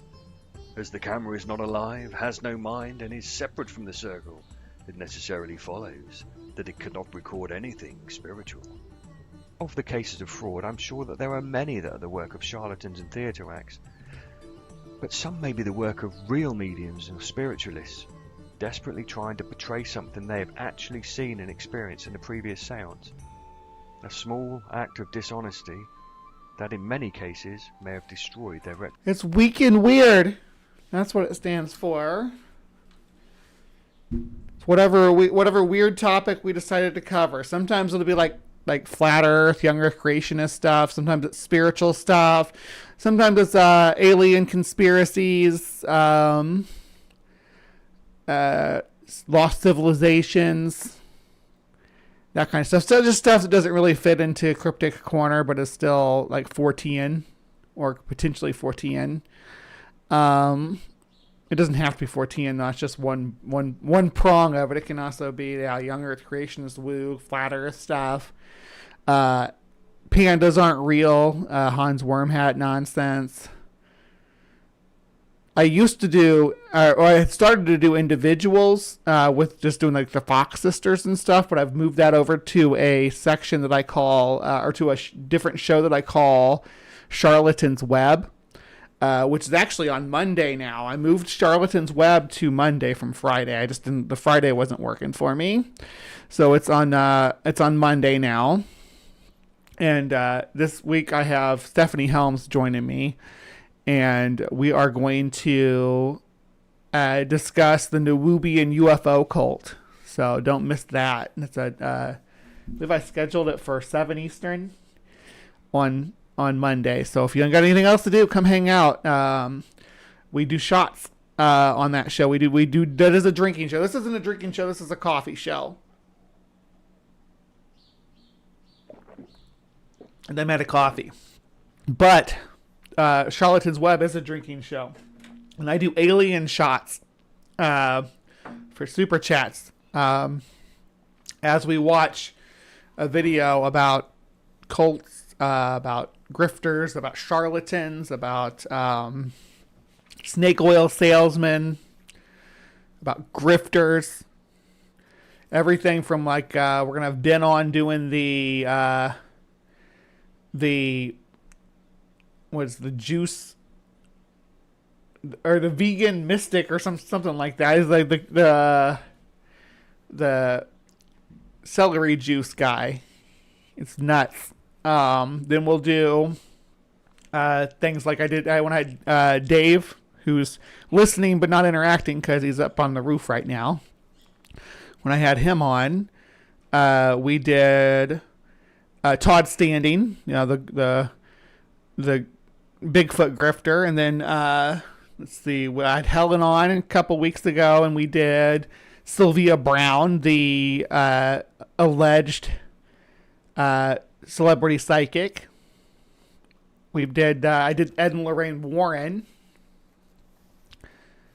I did we've done so much stuff. We did the Highgate Vampire guys, what were their names again? Manchester and Ferrant, I think it was. Yeah. We did those guys, and then one of them turned out to be a Nazi, but that's neither here nor there. But it's a good show. It's a good time, especially when I have guests and we do drinks. It's more fit for it. In the future, I'm going to plug that a little bit more here. I need to make a trailer for Charlatans Web. People have Ben teach me how, because actually I've considered doing Charlatan Web pre-recorded like Ben's doing Holy Spirits. But up next, after, it's the medical medium is who we got on the list. And then I got Raelism, like the Raelian UFO cult. The Tyler the Hollywood Psychic got coming up. We have, and then this one's I might move this one back to October, but in October I think I might shift to doing death cults for that time, for the month of October, to be spooky season.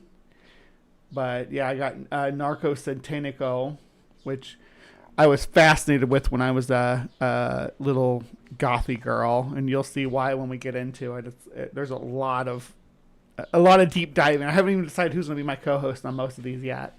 So if you're interested, you can message me on Discord. Anyway, back to the ectoplasm. Madame Blavatsky is well known to have been caught faking phenomena, and she was thus branded a fraud. Spiritually, I'm quite confident she was no fraud. Should I add Madame Blavatsky to the Charlatans Web list? Let me do a poll on that. Should she be our next spiritualist?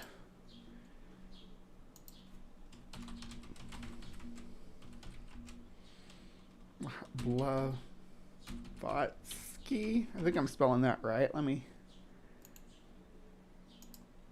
know if that's not spelled right.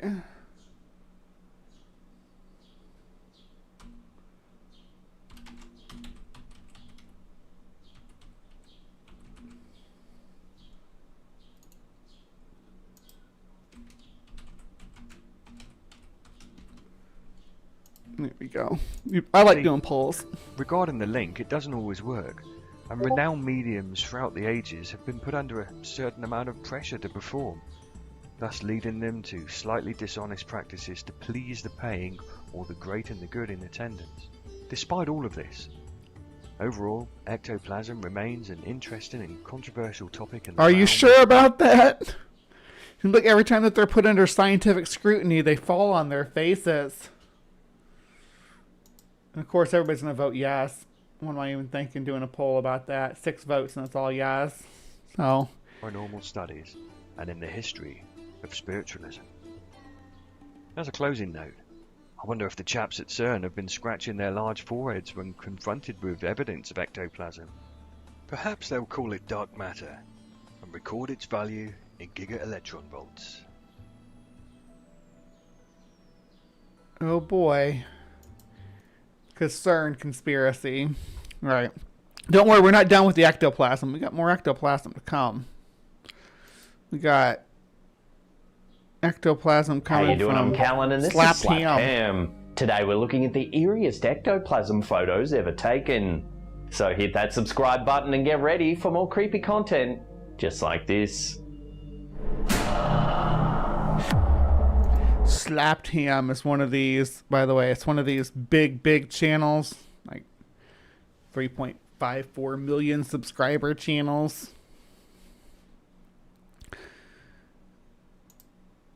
And They're very lean heavy into the woo. Martha Baru, a medium whose most outspoken supporter was none other than Sir Arthur Conan Doyle, was one of the first mediums to become famous for her alleged ability to produce ectoplasm during a seance.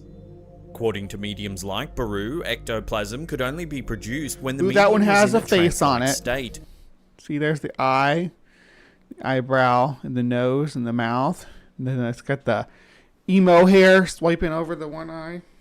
Oh yeah, I wanted to show you guys. Check it out. I can do creepy ghost girl now with my hair, like Japanese ghost girl, kind of.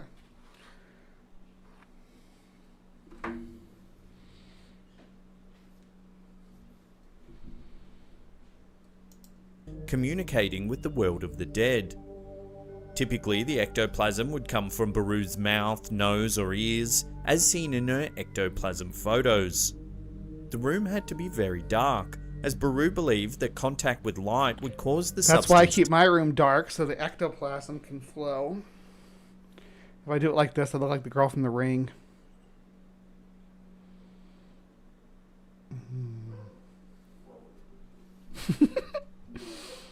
to disintegrate. However, many skeptics have asserted that keeping the seance rooms dark was just a way to hide the fact that the entire process of producing ectoplasm was a scam.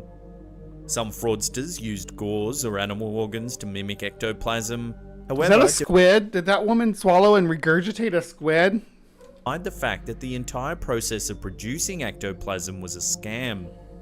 Some fraudsters used gauze or animal organs. That looks like a freaking squid, doesn't it? Like uncooked calamari. Organs to mimic ectoplasm. However, definitive studies were never performed during Baru's famous seances. 3 New York sisters, Leah, Maggie, and Kate. There's our girls. There's our girls. Fox were mediums who played an important role in the creation of the spiritualist movement. When they were young and living with their parents, strange things began to happen around the house. Most notably, family members would hear mysterious rappings on the wall. The 3 girls began trying to speak to the entity and allegedly succeeded. They called it Mr. Splitfoot, a nickname for the devil. Their parents were afraid for the children and sent them away from the house. Unfortunately, the haunting followed them, suggesting that it was the girls that were tied to the entity and not the house. They eventually tried to control... You don't say. It was Mr. Splitfoot. Did it sound like somebody popping their toes? Because that's some Fox sisters right there. Looks like sheep guts. Maybe. Now my hair is all in my face. Like, so I have like really thin wispy hair. So it's like it's all over my face. Don't climb out of our screens. Did that... God dang it. Hold on. We'll let this play for a second. Their abilities, which led the trio to demonstrate their gifts publicly. The Fox sisters were among the first to conduct seances in front of paying audiences, a practice that gave rise to the earliest proponents of spiritualism. The girls were best known for producing unexplained rapping sounds during their seances. However, they were also able to produce ectoplasm, as seen in this bizarre photo. Again, like I mentioned, you can take something... You can take something that's white, right? And when you take a long exposure photo, you can like... You move it around like this in the dark. You don't even have to be holding it though. You can like kind of string someone lowers it down. The next thing you know, shows up in the photograph, right? And if you're feeling really cunning about it, you can put a face on it. You can write something on it. All kinds of fun stuff. Helen Duncan was an infamous Scottish medium who practiced her craft in the early 1900s. In 1944, Duncan became the last person to be imprisoned under the British Witchcraft Act before it was repealed. Before her arrest, she was a well-known medium, and her speciality was ectoplasm photos. Many believers attended her seances hoping for a chance to see her produce the eerie ectoplasm. Unlike some mediums, Duncan didn't insist on maintaining the mystery of her gifts. I like how it's all like coming out of her nose or out of her ear. That one looks like a little baby doll. Dead. She often allowed experts to take ectoplasm photos and even held a seance in a laboratory so that the process could be studied. And when it was studied, what it turned out to be, slapped him. Several experiments determined that Duncan's ectoplasm producing powers were a fraud. Scientists who took samples of the ectoplasm determined that it was made from cheesecloth or egg mixed with chemicals. Cheesecloth and egg mixed with chemicals. Go figure, right? Despite these claims, Duncan continued to practice as a medium until her death in There's a rubber glove on this one. 1956. See, this is the shit my dad believed in. And like, I tell people, I didn't grow up in a fundamentalist household. You know, they didn't believe in a lot of woo-woo nonsense. They weren't, you know, weren't Trinitarians. They didn't practice any of the Abrahamic faiths or anything like that. But my dad, to some extent at least, believed in this type of stuff and thought that there was some truth to it. I'm just going to end this poll because it's pointless. Everybody wants me to cover it, for sure. All 11 voters did. Mina Stinson Crandon was another medium known for producing ectoplasm photos, whose skills were lauded by Sir Arthur Conan Doyle. Her infamous career as a medium began when she claimed that she had contacted the spirit of her deceased brother, Walter Stinson. Stinson's most significant claim to fame was her attempt to win a prize offered by the Scientific American magazine to anyone who could prove that they manifested real paranormal abilities. Let's see. Jesus Christ, women from the 1910s were just fucking not looking good, boy. Yeah, didn't have access to all the stuff that we have. Yeah, got my, but I can look good. Look how good I look. I'm completely all natural right now, like I said, except for chapstick. Do I look better than a 19th century medium? And then you can let ectoplasm come into my mouth. During the investigations she underwent in order to try and claim the prize, she was repeatedly denounced as a fraud by the most well-known judge of the contest, Harry Houdini, a vocal skeptic of spiritualism. Stinson later underwent further investigation by the American Society for Psychical Research, during which she produced the ectoplasm rod shown in many of her ectoplasm photos. She warned the investigators that touching the ectoplasm rod could result in illness or death. Yet, the researchers insisted, do not touch my when I pull out my ectoplasm rod, do not touch it. Don't touch my ectoplasm rod. It could be dangerous. It could be risky. If you touch my ectoplasm rod, it could be big trouble for you, little friend.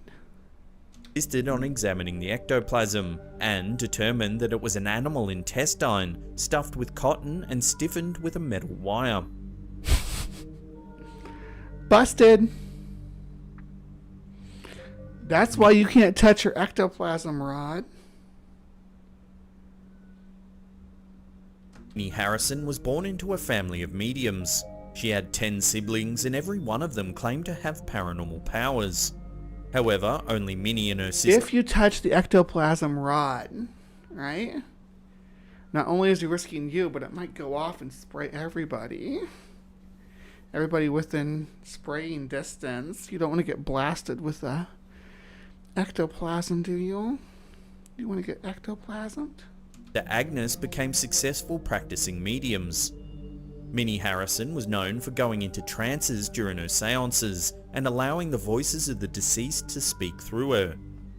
Harrison's seances often produced objects such as flowers or photos. She never had any recollection of how they came to be when she awoke from her trance. During one seance, Harrison produced ectoplasm from her mouth, as shown in the photo. That looks like a sheer curtain. When she awoke, her son Tom showed her the photo. According to Tom, she was a bit disturbed to see the ectoplasm and felt queasy knowing that she had produced it while in a trance. No studies were ever performed on Harrison's ectoplasm, however, so there's no evidence. Who wants to perform studies on my ectoplasm? An ectogasm. I have an ectogasm rod. To indicate whether she was legitimate or a fraud.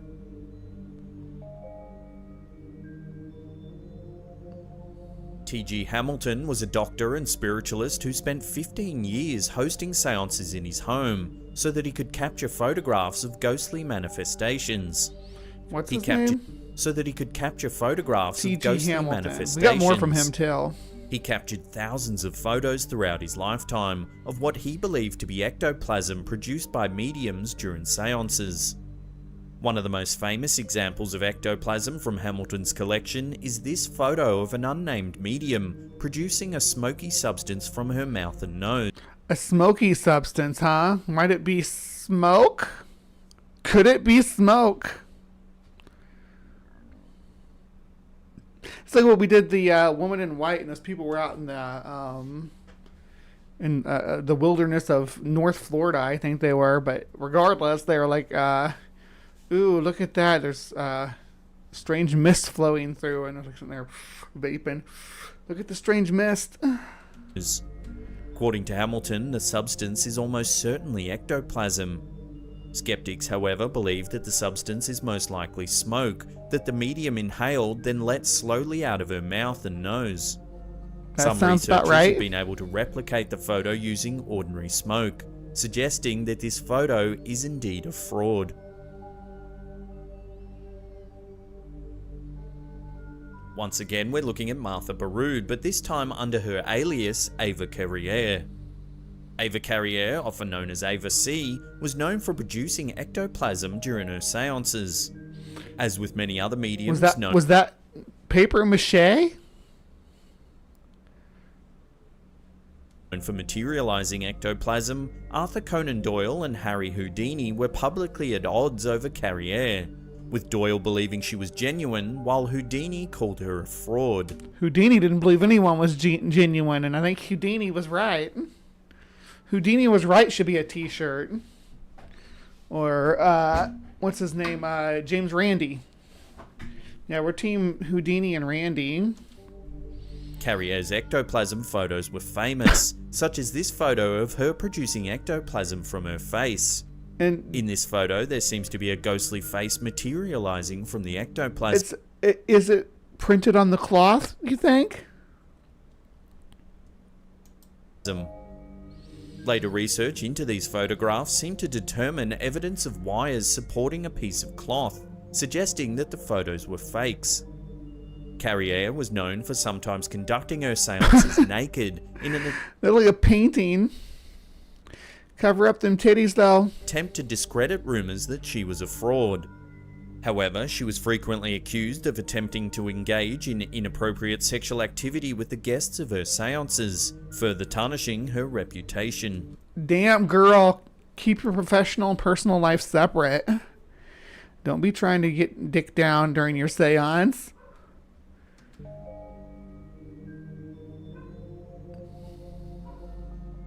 As a staunch supporter of materialism mediums who claim to be able to produce ectoplasm, it isn't surprising that Arthur Conan Doyle began showing up in ectoplasm photos after his death. In this famous photo, medium Mary Marshall claims to be producing ectoplasm from her nose. Within the ectoplasm... So, I mentioned earlier in the show that we went and saw Nightmare on Elm Street on the big screen last night. We saw Jaws too, but for this topic, I'm saying that we went and saw Nightmare on Elm Street last night, and they had the old like clips of some of the different movies that followed. And then a clip from I think it's part 3, Dream Warriors, or maybe it's Dream Master.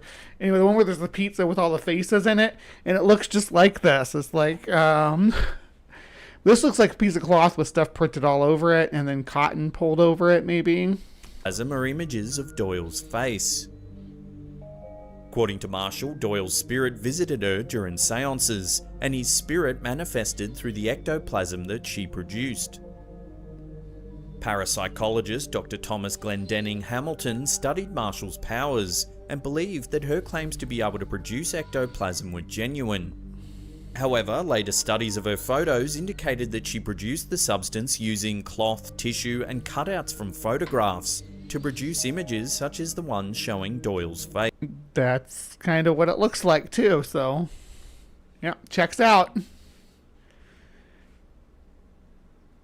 Are you all disappointed? Can you bake ectoplasm into a pie? That's a good question.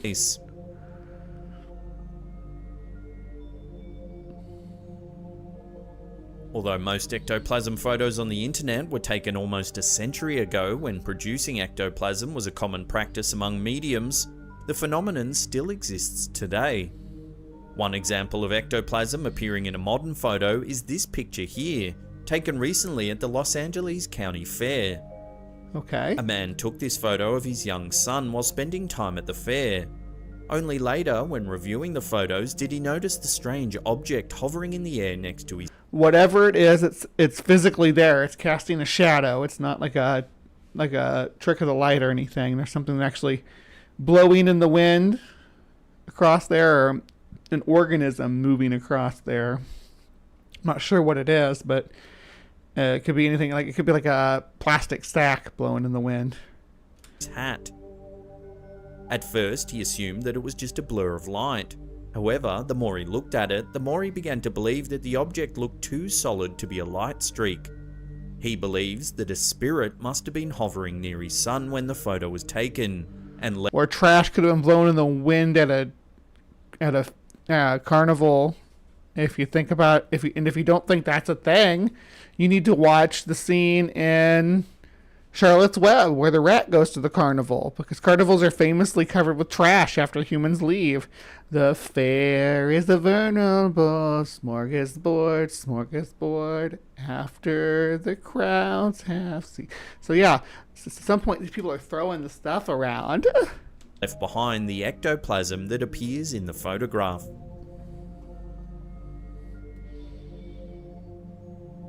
Before we get to that number one spot and take a look at a curious case of a modern medium claiming to be able to produce ectoplasm, remember to hit that subscribe button and hit the bell icon. That way you'll be in the loop about all our latest content. Stop trying to convince me to slap your ham.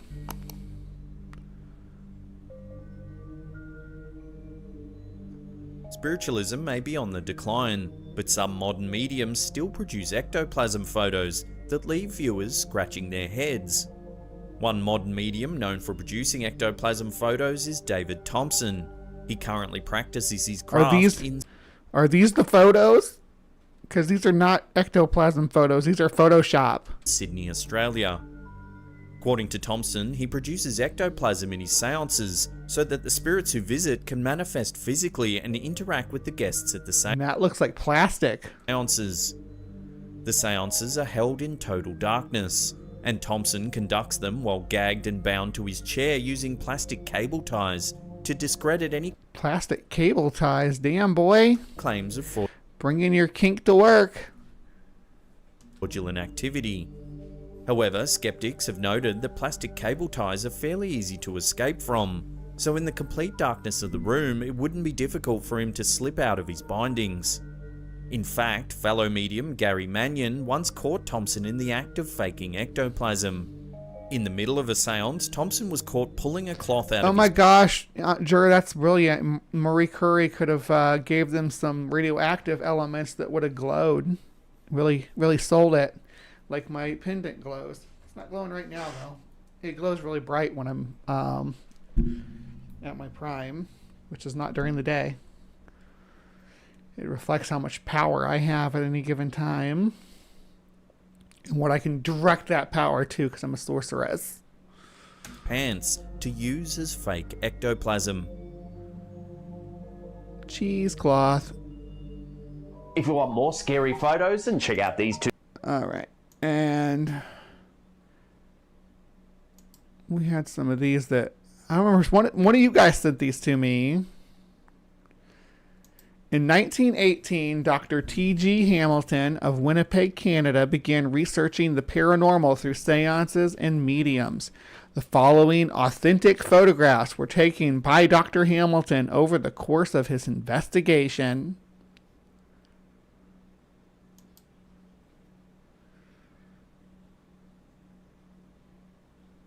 Let's see.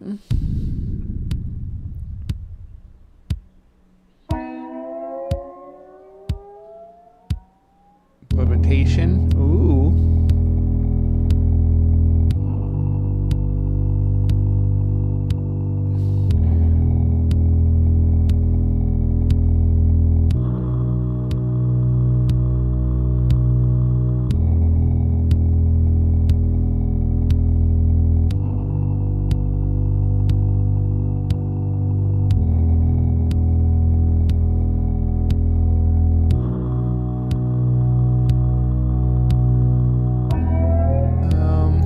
That's just like a photo, I guess, patched in there. Or so bizarre that people were convinced by this back in the day. It's like not even Photoshop. These are just like superimposed images.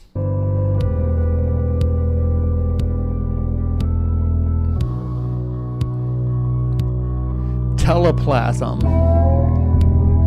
I guess that's the same thing as ectoplasm. Barfing up a rubber glove.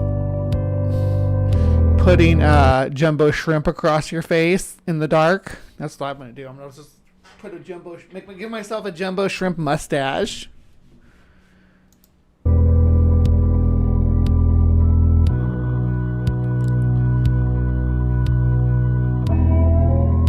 Pre-transition ember. Do you want me to share it? I can share it if you want me to, but I don't want to force that on anybody.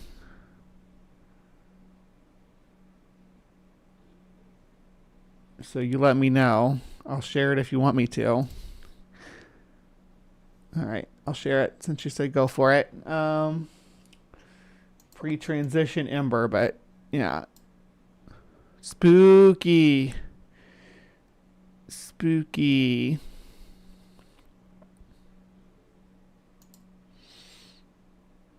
No, I'm done with you. Here, we're back here. There we go. That skeleton? Hold on.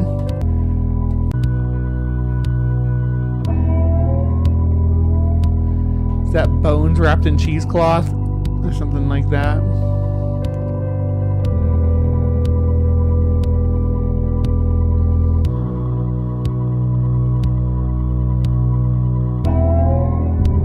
See, they do letters too. Look at that.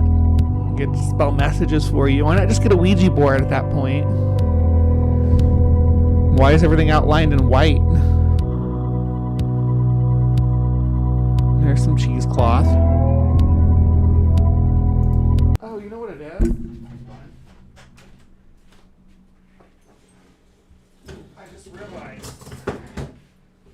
No, not my bongo drums. But I have my own ectoplasm. Ugh.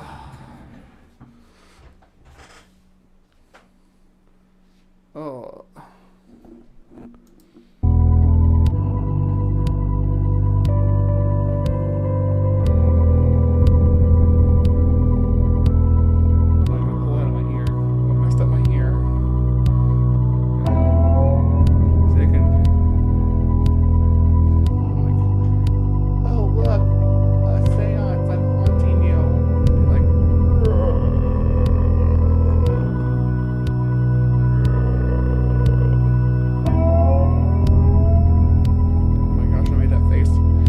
Made that face, I looked like Zelda from Pet Sematary.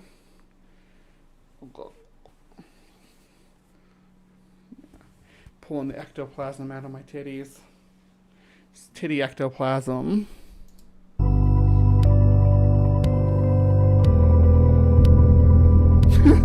Like when they have little faces coming out of their mouths.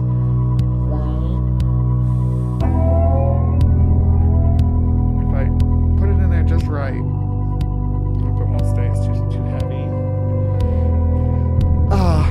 Only it shoved cheesecloth up my nose.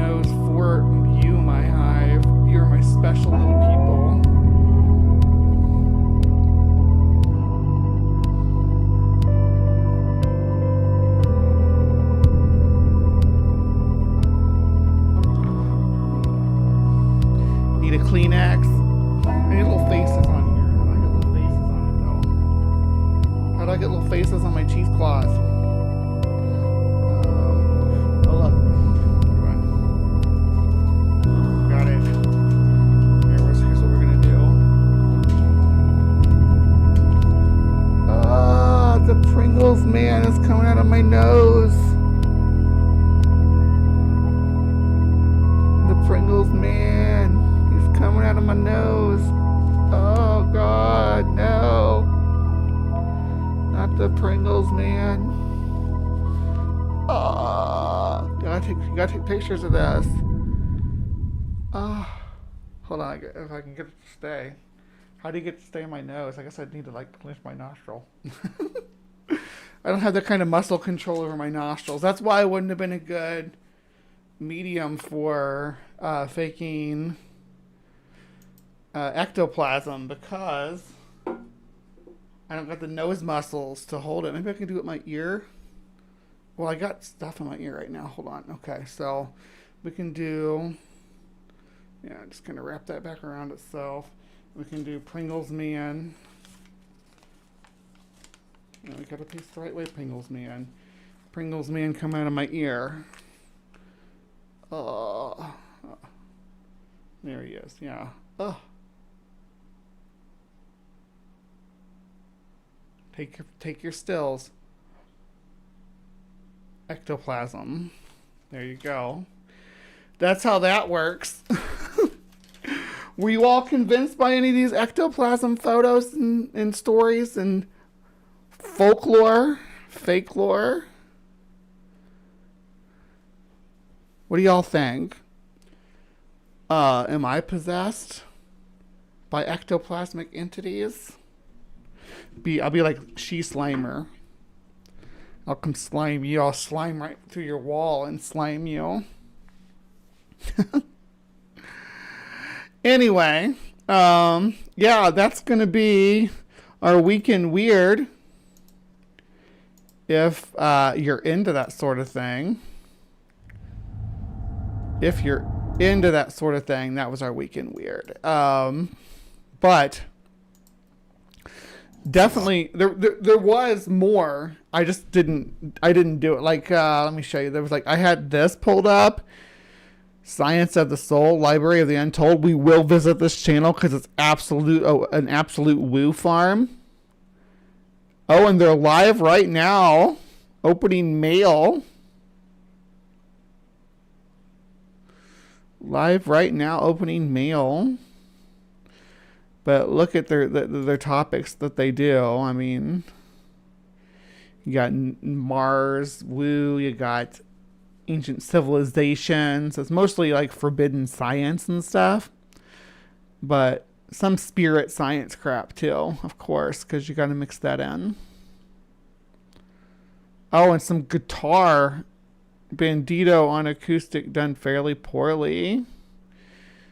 I'm just gonna start slapping my guitar videos up in the middle of my content just because, but we'll have to revisit this channel and actually dive into what they have to offer. Looks like they may be a good resource for Mars stuff. We recently did Venus, but we haven't done Mars in a while. What's the last Mars video we did? Let's see, Mars. I guess we didn't yeah, we did Mars or Martian. Yeah. Okay. So last Mars video we did was the Tomb of the Unknown Martian on February 17th, 2023. So we're due for Mars. I'm going to put Mars on the polls. We'll put Mars on the polls this time around for Where Weekend Weird. Okay? Because I like Mars and we'll do this channel. Because holy crap, I watched this. It's like, it's the perfect kind of response content because it's AI voice, AI art, and AI script. It's total garbage, right? I don't know. Maybe it's not AI voices because I see the guy. Here's the guy. The video that for the ectoplasm though was definitely AI. Philoponus of Alexandria wrote, "Beyond the soul is another kind of body that is forever attached, which is radiance or starlight. It forever keeps its radiant body, which is..." symbol of the Ankh deeply resembles a device of today that Winston Harper called the button source, a mechanism that projects plasmoids to throughout its codex garments of light. Anyway, we're not going to get into it today, but yeah, that's something we're definitely going to have to dive into. Anyway, what are y'all saying out here about the Pringles, dude? Boop, boop, boop. I think I am convinced that the Pringle dude is somehow involved in something sinister. Mr. Pringle is the face of a multinational corporation. Of course he's into something unethical and probably a crimes against humanity. Yeah, right? The people who control the resources. But I control him because he's my ectoplasm buddy. So don't forget that. He's under my control now. So the Hive controls the Pringles, and the person who controls the Pringles controls the population. All right. So for our Week in Weird, that's going to wrap it up. Thank you so much for sticking with us. Please remember to be kind, take care, and we'll see you next time. Don't go anywhere. Again, this is not the end of the show. There's still another segment left to run through, so don't go. I will be back in just a minute. I'm at a coffee, and I have to potty, so we're going to run. First, I'm going to run this ad for Bad Science Sunday, and then I will run an intermission. Matter of fact, let me check that intermission real quick before I go over, because I meant to switch it and I didn't. I don't think. Oh no, that one's fine. I'll use that one. All right, so I'll see you guys for the wrapping up with Breeze Bestiary in just a few minutes. I will be right back.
right, beauties and bees, welcome back, welcome back. We are moving into the final segment of the show. Welcome to Bree's Bestiary and our Summer of the Man-Eaters, because we are talking about man-eating animals.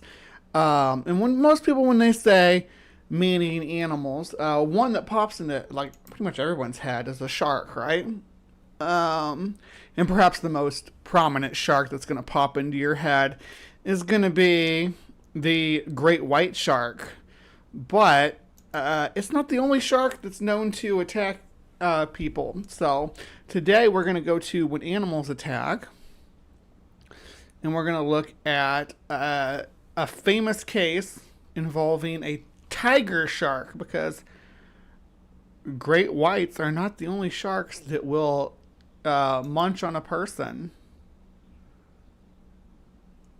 Popov was 23 years young, was attacked and killed by a tiger shark in front of multiple eyewitnesses. Now, we've covered a number of different shark attack stories on this channel thus far, but I don't think any of them could compare to the utter brutality and the sheer horrificness of this one. It was captured on multiple different devices, so people were taping this thing with our phones, knowing our technology. You know how clear that footage was. You know, there's been shark attacks that have been caught on camera, and none of them I've ever seen. Not even the salmonellist one, the infamous salmonellist one, may rest in peace. Not even that one could compare to the brutality of this one. First of all, the length of the attack itself, and then on top of it, just... This is the Egyptian tiger shark attack on Vladimir Popov, a Russian tourist in Egypt. The feel that you get, because you can see the man still fighting for his life. You can see him when he first gets... Spooky, how many barley corns were you gone for? That's the question. Were you gone for like 6 barley corns? Struck. It's something straight out of a horror movie.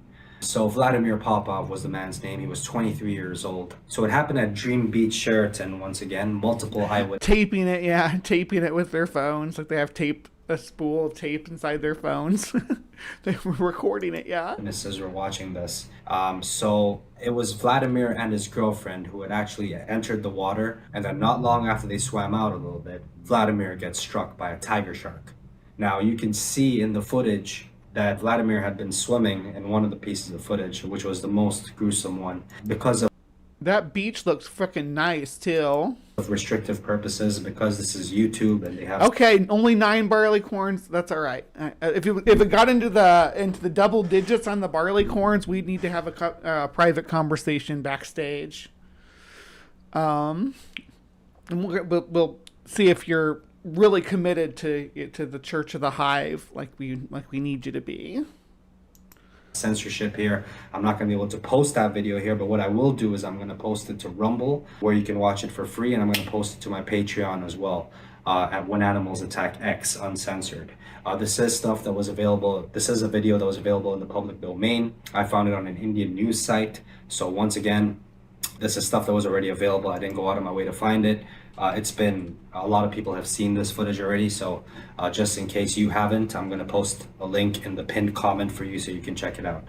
Anyway, so he got hit, Vladimir did, by the shark. He got struck first. His girlfriend likely submerged herself and started swimming from underwater, maybe to avoid splashing at the surface. I'm not sure what it was, but she swam underwater away, and I don't even think you see her. You don't see her actually on frame or on camera at all.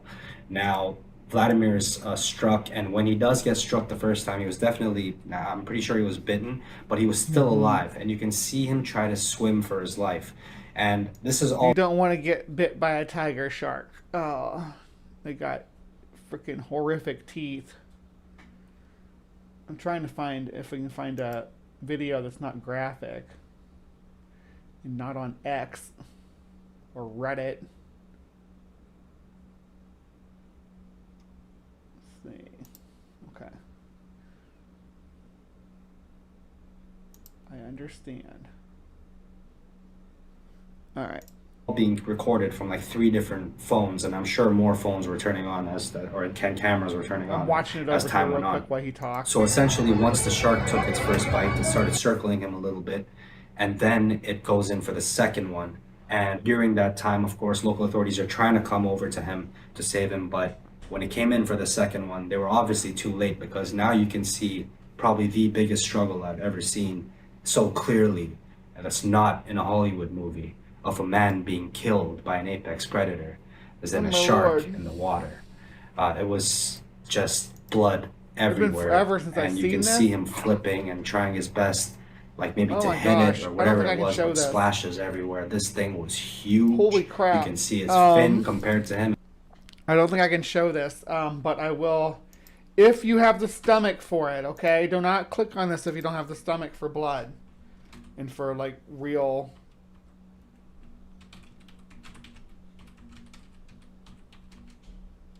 And this, it looks like, watching it, it looks like the scene from Jaws where Chrissy goes out at the beginning and gets tossed around. It does. Oh my gosh, it does. It's insane.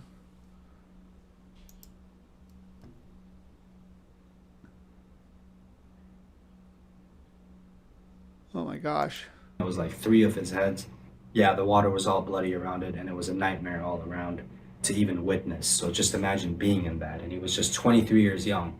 And meanwhile, his father, who was there, you know, reports said that they came to have a relaxing day at the beach. They came to relax. He's watching this, and he hears his son. They did get the shark. They caught it. And it's huge. If I can show you that part, hold on. Because that's just an animal, not a person. There's no blood so far anyway. Like, this part is later on in the video, after the attack.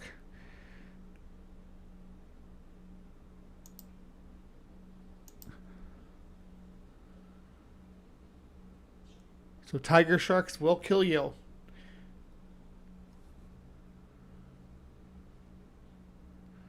Yeah, bug bots like want people to be horny. Is there no sound on this? I guess there's no sound. Oh my gosh, it's absolutely huge though. Look at that. Poor guy. Like, you never stood a chance. What do you do? What are you going to do with that?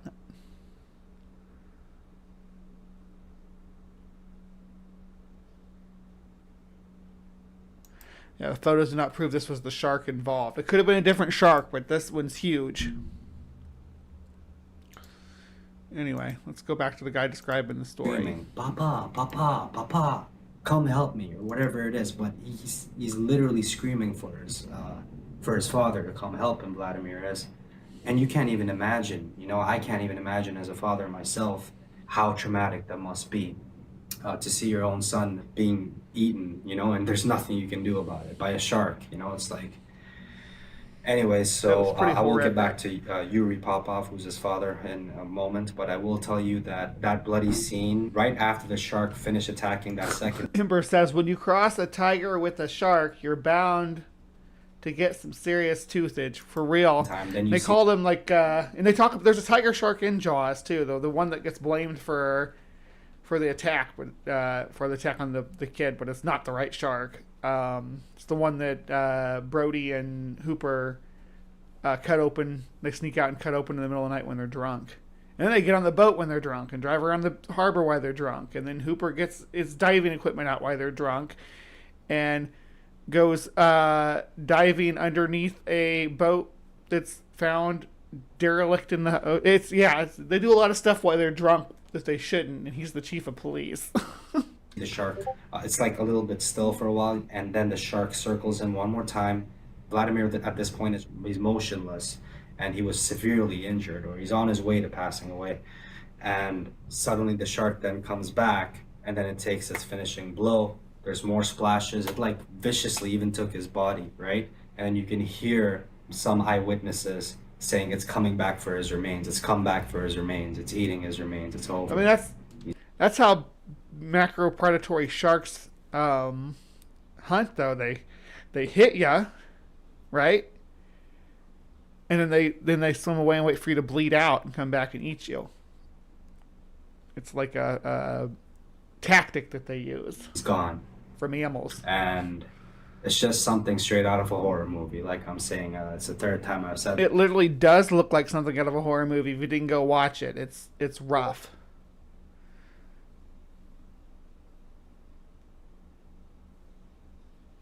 That, but it felt like that's what I was watching, just because of the fact that it was such a long clip, and you could just feel the emotion because you can hear people screaming. I didn't listen saying, to it. Oh my God, this one woman who was recording. I didn't do it with sound on.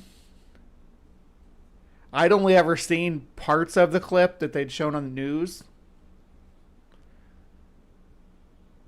In this particular clip, she was just like, oh my God, oh my God, oh my God. And I feel you. You know, I could only imagine that these people are probably going to need some psychological therapy after this, just like people who witnessed the Simon Nellis attack. You know, obviously they witnessed it in real life. I'm just talking about how clear the video was. All these attacks that happened on people, I'm sure they were equivalently, you know, a lot of them were extremely brutal, maybe even more brutal to witness. But then again, you know, not everything's caught on camera. This one was, and I felt like I just had to make a video about it. Yuri, now his father, once again, before I ramble off or anything, local authorities managed to catch this tiger shark shortly after the attack. Once the water... Allegedly. Come on, don't misrepresent what happened here. The shark that they caught could have been the one, but we don't have any autopsy or stuff on the shark to see. Waters had calmed, and once it had already taken Vladimir, not long after that, the local authorities caught him and brought the shark back. Could have been a him or her, I'm not sure. So the local authorities bring the shark back to shore, and then Yuri, in a fit of rage and just to get revenge for his son, beats that shark to death. I'm not sure, he probably used the weapon, just beats that shark until it was dead. It was on its way to dying. It was out of the water, but you know, it was still probably had some life in it, and reports indicated that he beat that thing to death.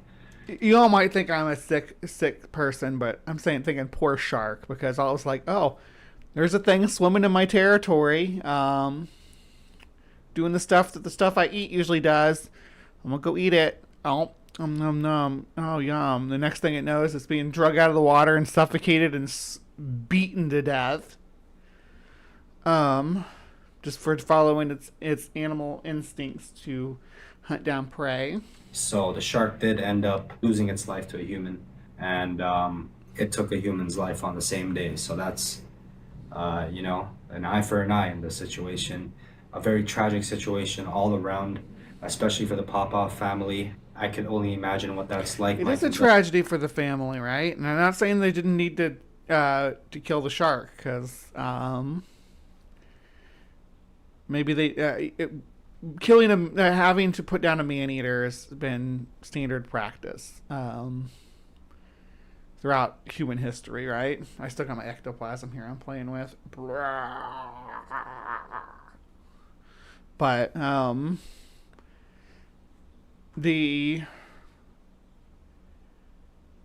what was I saying? I'll let him go on. Condolences to the Popov family. And like I said, tiger shark attacks. Oh yeah, shark attack. Slowly like beating it to death. That's what I was gonna say. Beating it to death, and letting it suffocate are not humane ways to put an animal down. You can even put a man-eater down humanely. In general, they're rare occurrences. They're advertised as such. It's a very real possibility that this can happen. Okay. Shark attacks in these particular waters in the Red Sea, so in Egypt, shark attacks have happened recently, actually in 2022. Like I said, those 2 women in Egypt were attacked, and there was also one in 2018. There was one in 2010. Actually, there was 5 in 2010 that happened within 5 days of each other. So like they happened, so there's 5 attacks in 5 days, essentially. I can't even speak English right now, but 5 attacks in 5 days happened. So these things can happen in spurts, just like the Pacific Coast attacks in 1984. Sorry, and I'm a child. Then a lot of sharks end up getting labeled as man-eaters, right? But whatever it is, we are human beings who have the cognitive capacity to be able to critically reason and logically think about these situations and take more precautions. You know what I mean? It seemed like it was an overcast day that day, so cloudy day, murky waters likely, You know that those waters, you don't want to be swimming there just nonchalantly, right? They're known for shark sightings in those waters as well. So that's another point I wanted to make. You just want to make sure that, you know, if you're wearing black suits, for example, or black wetsuits, you know that you will look like a seal to some sharks, right? I won't look like a seal anyway because I'm all curvy. I look juicy to a shark, but I don't got no blubber, and the shark's gonna be disappointed when it bites me, and I'm gonna feel bad. But at least I'll, you know, die in the ecosystem. Like sharks do rely on their sense of vision as well to locate prey, and usually they do it by shape. They don't have the best sense of vision, much better with their smell. So they did find remains inside that last video. Just I didn't want to jump to conclusions because that last video said there were no verifications. So, but I trust your research, Ember. Yeah, Ember's like Jamie for me. Hey, I like for Joe Rogan. I'm like, hey, Ember, will you fact check this for me? But then again, sharks will usually mistake humans for a seal when it's black wetsuits, and also they can mistake you for a piece. I don't buy that theory that they're mistaking us for seals. They're just like, hey, is that something I could eat? I want to go out and try to eat it. I don't think that they mistake us for seals. I do think they might mistake the surfboards and stuff for part of our bodies, making us look chubbier, but I don't necessarily think that they think we're seals. They think we're something else that gets in the water and they could eat. But yeah, that's just my opinion on it. And of course, yeah, bright colors and stuff are a good idea in certain situations with predators because, you know, aposematic coloration is a thing that works. Evolution proves that it works. So, you know, if you're wearing bright yellow, red, orange, those kind of colors while you're out there in the water, you're going to look like you might sting or you might have venom or be poisonous or spiny. Piece of meat. If you're wearing yellow or red, take a look at some of our other episodes where I go in depth about that, so you can get an idea of what kind of precautions you can take in order to mitigate risks of shark. It's important to have your Batman shark spray too. Your bat shark spray, or bat shark repellent. Attacks. But other than that, thank you once again for watching. Do hit that like and subscribe button if you're new, and if you're interested in stories like this, then stick around. This is Animal Al. Much more where this came from, much more to cover. These things happen on a daily basis, unfortunately, and I'm here to bring you the news and also help you hopefully prevent such things and help prevent such things from happening to your loved ones and those that you know and yourself, of course. Have yourself a blessed day. All right, thank you, Animal Al. Animal Al of When Animals Attack.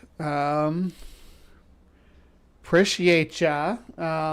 Yeah, so tiger sharks, yeah, nothing to be trifled with. Just because they lurk in the shadow of the great white and maybe the shadow of the bull shark for proclivity. Tiger sharks are not to be trifled with. I know, especially in like Hawaii and stuff, they have a lot of big tiger sharks that are known to attack surfers and things. I'm done for the day. I'm checking out. Attack surfers and swimmers and divers and stuff. Anyway, that was Breeze Bestiary. Please remember to be kind, take care, and we'll see you next time. All right, so live from the Hive audience. I don't know if y'all can tell throughout this whole freaking thing, my eyes have just been getting shittier and shittier. So I think I need to go. I'm gonna go take a shower with some warm water over my face, and hopefully, I don't know, you can almost see how sore they are. I'm not wearing like eyeshadow or anything. That pink up there is just the rawness from my eyes being all goopy. So I couldn't wear lashes. I wore lashes last night and it was like miserable. I had fun, but the lashes were miserable at the movies. We went and saw Jaws and Nightmare on Elm Street, and it was a huge block of time. We left. The first showing was at 6, so that's about 5, and we didn't get home until midnight. So it was an evening out. It was fun, but having my lashes weighing me down while I'm dealing with the soreness of having an eye cold. Not a good time.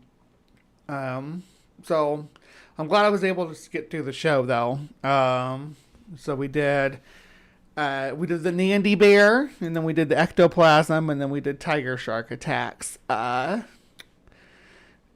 So yeah, if you enjoyed that, please come back next week. We got more, and come vote on the polls. We got participation eligibility. Yeah, let's make it happen. Let's make it happen. All right. So for the final time today, please remember to be kind. Take care. We'll see you next time. Yo, VIPs, let's wick it.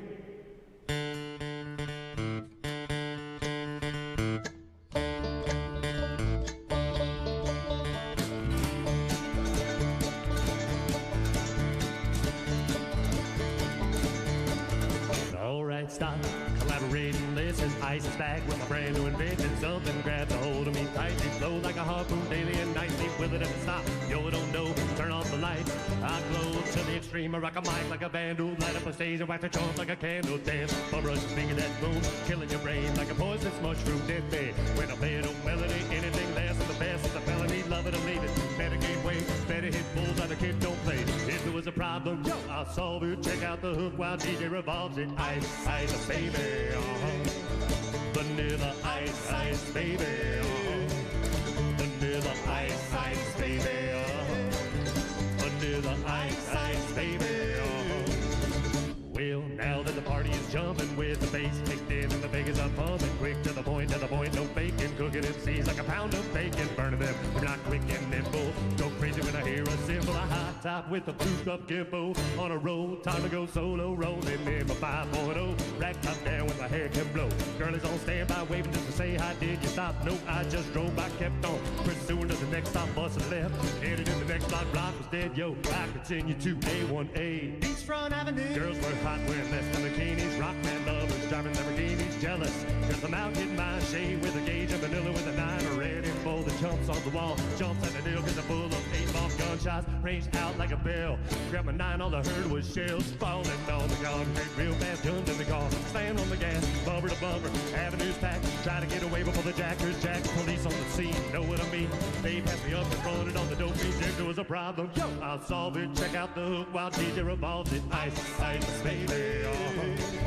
vanilla ice, ice, baby, vanilla ice, ice, baby, vanilla ice, ice, baby. Well, take it cause I'm a lyrical poet. Miami's on the scene in case you didn't know it. My town created all the bass sound enough to shake and kick holes in the ground. My style's like a chemical spill. Feasible rhymes, chicken vision and feel. Conducted and formed is a hell of a concept. We make it hype. You wanna step with this? Shape plays on the fade, slice like a ninja, cut like a razor blade. So fast, other DJs say, damn, if a rhyme was a drug, I'd sell it by the gram. Keep a composure when it's time to get loose. Man, it dies by the mic while I kick my juice. If there was a problem, yo, I'll solve it. Check out the hook while TV revolves it. Ice, ice, baby. Vanilla ice, ice, baby. Vanilla ice, ice, baby.